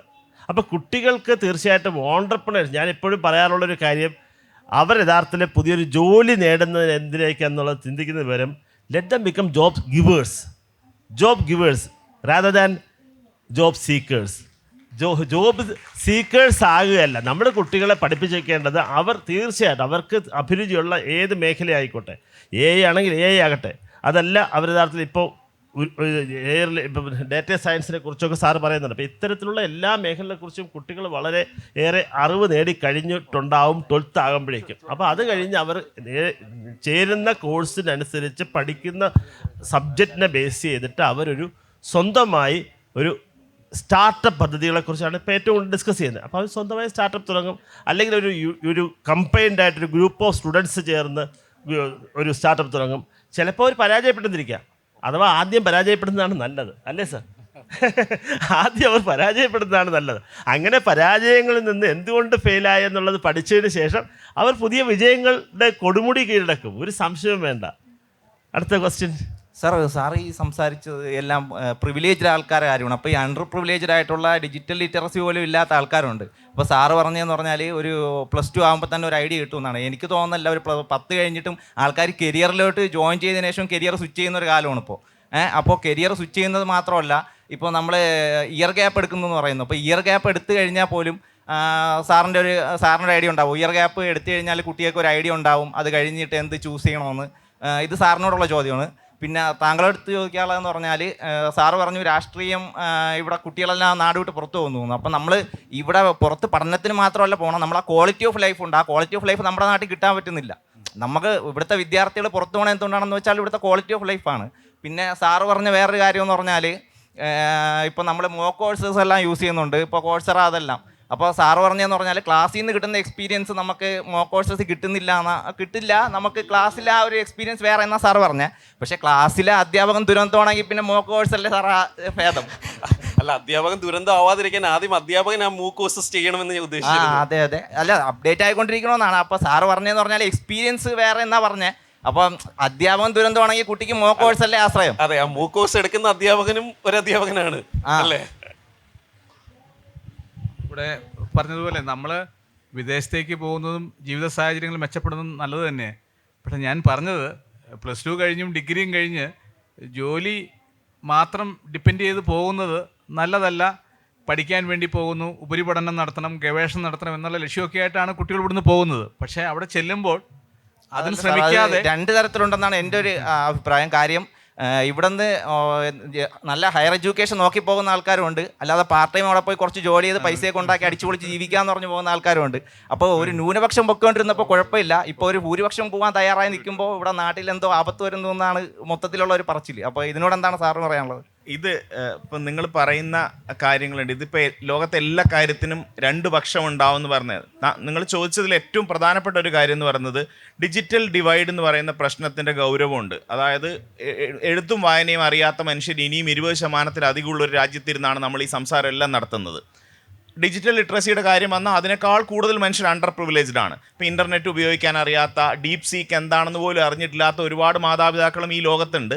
അതിനെ സ്വാഭാവികമായും നമുക്ക് കുട്ടികളെ എംപവർ ചെയ്യാൻ പറ്റും. അത് ഭരണകൂടത്തിന് മാത്രമേ ചെയ്യാൻ പറ്റൂ. അപ്പോൾ സ്വാഭാവികമായും ഇത്തരം ചർച്ചകളെല്ലാം ആത്യന്തികമായ ഒരു സ്റ്റേറ്റ് ഇൻ്റർവെൻഷനിലേക്ക് എത്തണം എന്നുള്ളതാണ്. പിന്നെ വിദേശത്തൊരു ക്വാളിറ്റി ഓഫ് ലൈഫ് അന്വേഷിച്ച് പോകുമ്പോൾ നമ്മൾ ആത്യന്തികമായി മറക്കാതിരിക്കേണ്ട ഒരു കാര്യം, തലതിരിഞ്ഞൊരു പ്രസിഡന്റ് ഉണ്ടായാൽ വിലങ്ങ് വെച്ച് ചിലപ്പം പട്ടാള വണ്ടിയിൽ വീട്ടിൽ വന്ന് ഇറങ്ങേണ്ടി വരും എന്നുള്ളതാണ്. നന്ദി. സാറിൻ്റെ ചോദ്യത്തിന് ഞാനും കൂടെ ഉത്തരം പറയാം. സാർ, ഞാൻ ഒരു വാദപ്രതിവാദത്തിലല്ല. നമ്മൾ യഥാർത്ഥത്തിൽ കുറച്ച് നാളുകൾക്ക് മുമ്പ് വരെ ഇവിടെ ബാങ്ക് അക്കൗണ്ട് ഉണ്ടായിരുന്നത് വളരെ ചെറിയൊരു ശതമാനമായിരുന്നു. 5-10% അകത്തായിരുന്നിരിക്കാം. ഇപ്പോൾ അതൊരു പക്ഷേ 75-80% പേർക്കോ അല്ലെങ്കിൽ ഒരു പക്ഷേ 90% പേർക്കോ ഏതായാലും ശരി, അത്രമാത്രം ബാങ്ക് അക്കൗണ്ടുകളുടെ എണ്ണം കൂടുന്നത് മുതിർന്നവരുടെ കാര്യം. വിദ്യാർത്ഥികളെ സംബന്ധിച്ച്, ചെറിയ പ്രായത്തിലുള്ള കുട്ടികളെ സംബന്ധിച്ച് അവർക്ക് ഈ പറഞ്ഞ ഇൻ്റർനെറ്റ് ആക്സസിനുള്ള സാധ്യതകൾ കേരളത്തിലുണ്ട്. കാരണം നമ്മൾ കോവിഡ് വന്ന സമയത്ത് കേരളത്തിലാണ് ഏറ്റവും നല്ല രീതിയിൽ ഡിജിറ്റൽ മീഡിയയിലൂടെ വിദ്യാഭ്യാസം ഒരിക്കലും അവർക്ക് നഷ്ടപ്പെടാതെ പിടിച്ചു നിൽക്കാൻ പറ്റിയത്. അതുകൊണ്ട് തന്നെ അവർ അത് അത്രയും അഡ്വാൻസ്ഡാണ്. പിന്നെ വിദേശ രാജ്യങ്ങളെക്കുറിച്ച് ഒരു വിട്ടവരുണ്ടോ, വിദേശ രാജ്യങ്ങളിലേക്ക് പോകുന്നതിനെക്കുറിച്ച് പറഞ്ഞു. ഈ പോയവരൊക്കെ പോയതിനേക്കാളും വേഗത്തിൽ തിരികെ വരും. 10 വർഷം കൂടെ കാത്തിരുന്നാൽ മതി, ഒരു സംശയവും വേണ്ട, പോയതിനേക്കാളും വേഗത്തിൽ തിരിച്ചു വരും. അത്രമാത്രം ഇന്ത്യ ആര് ഭരിക്കുന്നു എന്നുള്ളതിനെ അടിസ്ഥാനപ്പെടുത്തിയല്ല, ഇന്ത്യ അത്രമാത്രം സാമ്പത്തികമായി വളർന്നുകൊണ്ടിരിക്കുകയാണ്, ഭദ്രത നേടിക്കൊണ്ടിരിക്കുകയാണ്. അതുകൊണ്ട് തന്നെ ചൈനയിൽ വ്യവസായം നടത്തിയിരുന്ന മലയാളികൾ ഉൾപ്പെടെ ഇന്ത്യക്കാരും, അല്ലെങ്കിൽ അമേരിക്ക വ്യവസായം നടത്തിക്കൊണ്ടിരിക്കുന്ന കേരളീയരുൾപ്പെടെയുള്ള ഇന്ത്യക്കാരും മറ്റ് വിദേശ രാജ്യങ്ങളിൽ ചെയ്യുന്നവരുമൊക്കെ നാട്ടിലേക്ക് വരുന്നു. അഥവാ ട്രംപ് കയറ്റി ഇങ്ങോട്ട് വിടുന്നുണ്ട്. എല്ലാവരും കയറ്റി വിടാൻ തുടങ്ങിയിട്ടുണ്ട്. എല്ലാവരും നാട്ടിലെത്തുകയും നാട്ടിൽ വ്യവസായ സംരംഭങ്ങൾ ആരംഭിക്കുകയും നമുക്കെല്ലാവർക്കും, പുതിയ തലമുറയ്ക്ക് എല്ലാവർക്കും തൊഴിൽ കിട്ടുകയും ചെയ്യും. തൊഴിൽ സംരംഭകരാകാനും തൊഴിൽ ദാതാവാകാനും സാധിക്കുകയും ചെയ്യും. സാർ 4 ഇയർ UG പ്രോഗ്രാമിനെ കുറിച്ച് പറഞ്ഞായിരുന്നല്ലോ. അപ്പം ഞാൻ 4 ഇയർ UG പ്രോഗ്രാം ചെയ്യുന്നൊരു വിദ്യാർത്ഥിയാണ്. എറണാകുളത്താണ് ഞാൻ പഠിക്കുന്നത്. അപ്പോൾ ഞാൻ ഒരു കോഴ്സ് എടുക്കാൻ നേരത്ത് ഫിസിക്സാണ് ഞാൻ ഇപ്പോൾ പഠിച്ചുകൊണ്ടിരിക്കുന്നത്. അപ്പം ഞങ്ങൾക്ക് മൈനർ ചൂസ് ചെയ്യാമല്ലോ, ഞങ്ങളുടെ ഇഷ്ടത്തിന് ഞങ്ങൾക്ക് ചൂസ് ചെയ്യാം. ഞങ്ങളുടെ ട്യൂട്ടർ പറഞ്ഞൊരു കാര്യം, ഞാൻ ഫിസിക്സ് ചെയ്യുന്നൊരു വിദ്യാർത്ഥി ആയതുകൊണ്ട് തന്നെ മൈനറായിട്ട് എനിക്ക് പൊളിറ്റിക്കൽ സയൻസ് എടുക്കണമെന്ന് ആഗ്രഹം ഉണ്ടായിരുന്നു. അപ്പോൾ സാറ് പറഞ്ഞൊരു കാര്യം എന്ന് വെച്ചാൽ, ഞാൻ പൊളിറ്റിക്കൽ സയൻസ് എടുത്താൽ ഞാൻ ഒരു ജോലി സ്ഥലത്ത് പോകുമ്പോൾ അവർ എൻ്റെ ഒരു റെസ്യൂമെ നോക്കുമ്പോൾ ഞാൻ മൈനർ ആയിട്ട് ചൂസ് ചെയ്തത് പൊളിറ്റിക്കൽ സയൻസ് ആയതുകൊണ്ട് തന്നെ എനിക്കൊരു ലക്ഷ്യബോധമില്ല എന്ന് അവർക്ക് തോന്നുകയും അവർ എന്നെക്കാട്ടിലും വേറൊരു വിദ്യാർത്ഥിയെ അല്ലെങ്കിൽ വേറൊരു ഒരു ജോബിന് വന്നൊരാളെ എടുക്കുകയും ചെയ്യും എന്നൊരു കാര്യം എൻ്റെ അടുത്ത് പറഞ്ഞു. അപ്പോൾ അതിൻ്റെ പേരിൽ ഞാൻ സ്റ്റാറ്റിസ്റ്റിക്സ് ആണ് മൈനറായിട്ട് ചൂസ് ചെയ്തത്. അപ്പോൾ ഇതൊരു പ്രശ്നമായിട്ട് ഉയർത്തിയ വേറൊരു പ്രശ്നം എന്ന് വെച്ചാൽ, ഇപ്പം പറഞ്ഞു വരുന്നൊരു സമയം കുറവുകൊണ്ട് ഞാൻ ഉത്തരം നൽകാം. എനിക്ക് ചോദ്യം മനസ്സിലായിട്ടുണ്ട്. ഏതായാലും ആ പറഞ്ഞു തന്ന ആളിനെ ഞാൻ കുറ്റപ്പെടുത്തുകയല്ല, കുറച്ച് അപ്ഡേറ്റഡ് അല്ലാത്തത് കൊണ്ടാണ് അങ്ങനെ പറഞ്ഞത്. ഇന്ന് രാജ്യത്ത് അഡ്മിഷൻ കിട്ടാൻ ഏറ്റവും പ്രയാസമേറിയ സബ്ജക്റ്റ് പൊളിറ്റിക്കൽ സയൻസ് ആണ്. ഫിസിക്സ് അല്ല, സ്റ്റാറ്റിസ്റ്റിക്സ് അല്ല, കെമിസ്ട്രി അല്ല, മാത്സ് അല്ല, ബോട്ടണി അല്ല, സുവോളജി അല്ല, ജിയോളജി അല്ല, ഹിസ്റ്ററി അല്ല, എക്കണോമിക്സ് അല്ല, BCom അല്ല, പൊളിറ്റിക്കൽ സയൻസ് ആണ്. ആ പൊളിറ്റിക്കൽ സയൻസ് ആയിരുന്നു മോള് പഠിക്കേണ്ടിയിരുന്നത്. തീർച്ചയായിട്ടും ഇപ്പോൾ സ്റ്റാറ്റിസ്റ്റിക്സ് പഠിച്ചോളൂ. വീണ്ടും പൊളിറ്റിക്കൽ സയൻസ് പഠിക്കാൻ അവസരം കിട്ടിയാൽ ഉറപ്പായിട്ടും പഠിക്കുക. പൊളിറ്റിക്കൽ സയൻസും ലീഗൽ സ്റ്റഡീസും പഠിക്കുന്നവരായിരിക്കും ഭാവിയിലെ ഭരണയന്ത്രം തിരിക്കാൻ പോകുന്ന വ്യക്തിത്വങ്ങളാകാൻ പോകുന്നത്. അത് രാഷ്ട്രീയ രംഗത്തുൾപ്പെടെ വരും. രാഷ്ട്രീയ രംഗത്തു നിന്നും അകന്ന് നിൽക്കത്തില്ല പുതിയ തലമുറ, രാഷ്ട്രീയ രംഗത്തിലൂടെ വരും. അവർക്ക് പഠിക്കേണ്ടത് പൊളിറ്റിക്കൽ സയൻസും ലീഗൽ സ്റ്റഡീസുമാണ്. സാർ, ഒരു സംശയം കൂടെ. ഇപ്പോൾ ഉയർന്നു വരുന്നൊരു ഇതെന്ന് പറഞ്ഞാൽ, ഞങ്ങൾ ഈ 4 ഇയർ UG പ്രോഗ്രാം കഴിഞ്ഞ് ഇറങ്ങുമ്പോൾ എല്ലാവർക്കും ഒരേ ക്രെഡിറ്റ് ആയിരിക്കും. അതുകൊണ്ട് തന്നെ ഈ ഒരു ഡിഗ്രിക്കൊരു വാല്യൂ കാണില്ല. നമ്മൾ അഡീഷണലായിട്ട് ഒരു കോഴ്സ് സ്വയം വരികയോ ഒക്കെ ചെയ്യുമ്പോഴാണ് ഇതിനൊരു വാല്യൂ, ഓരോരുത്തർക്ക് വാല്യൂ കിട്ടുമോ എന്നുള്ളൊരു പ്രശ്നം ഞാൻ കേട്ടിട്ടുണ്ട്. ഇത് സത്യമാണോ? ക്രെഡിറ്റഡ് കോഴ്സ് എന്ന് പറയുന്നത് ഇപ്പോൾ ഓൾമോസ്റ്റ് 9 പോയിന്റ് സംതിങ് അല്ലെ 8 പോയിന്റ് സംതിങ് ഉള്ള ക്രെഡിറ്റ് ആണ് നിങ്ങൾക്ക് കിട്ടുക ഓവറോൾ. ഇപ്പോൾ യഥാർത്ഥത്തിൽ അത് കഴിഞ്ഞ് നിങ്ങളൊരു എൻട്രൻസ് ബേസ് ചെയ്തിട്ടായിരിക്കും നിങ്ങൾക്ക് ഒരു പ്രൊഫഷനിലേക്ക് പ്രവേശിക്കാൻ പറ്റുന്നതോ അല്ലെങ്കിൽ മറ്റൊരു കോഴ്സിലേക്ക് പ്രവേശിക്കാൻ കഴിയുന്നതോ. അതെല്ലാം 4 ഡെസിമലാണ്, 99.999. അങ്ങനെ 4 ഡെസിമലിൽ നിന്ന് താഴോട്ടാണ്. അതുകൊണ്ട് എല്ലാവർക്കും ജോലി കിട്ടും, എല്ലാവർക്കും ഏത് കോഴ്സും കിട്ടും. ഒരു സംശയവും അക്കാര്യത്തിൽ. ആശങ്കകളാണ് മോളുടെ അലട്ടുന്നത്. ഒരു ആശങ്കയും വേണ്ട. രാജ്യത്തെ സെൻറ്റ് സ്റ്റീഫൻസ് കോളേജ് ആവട്ടെ, മെറിൻഡ ഹൗസിലാവട്ടെ, ഹിന്ദു കോളേജ് ആവട്ടെ, ഡൽഹിയിലെ ശ്രീറാംസ് കോളേജ് ആവട്ടെ, ലേഡീസ് റാംസ് കോളേജ് ആവട്ടെ, ലയോള മോളെ സംബന്ധിച്ച് സ്റ്റെല്ല മേരീസ് ആകട്ടെ, അല്ലെങ്കിൽ പി ജിക്ക് ലയോളയിലാവാം, ഗേൾസിൽ ലയോളയിലുണ്ട്. അതുപോലെ തന്നെ നമ്മുടെ ഹൈദരാബാദിലെ അല്ലെങ്കിൽ ഇവിടെ നമ്മുടെ ബാംഗ്ലൂരിലെ ക്രൈസ്റ്റ് കോളേജ് ഉൾപ്പെടെ എവിടെ വേണമെങ്കിലും ജോലി കിട്ടും, എവിടെ വേണമെങ്കിലും അഡ്മിഷൻ കിട്ടും. No doubt at all.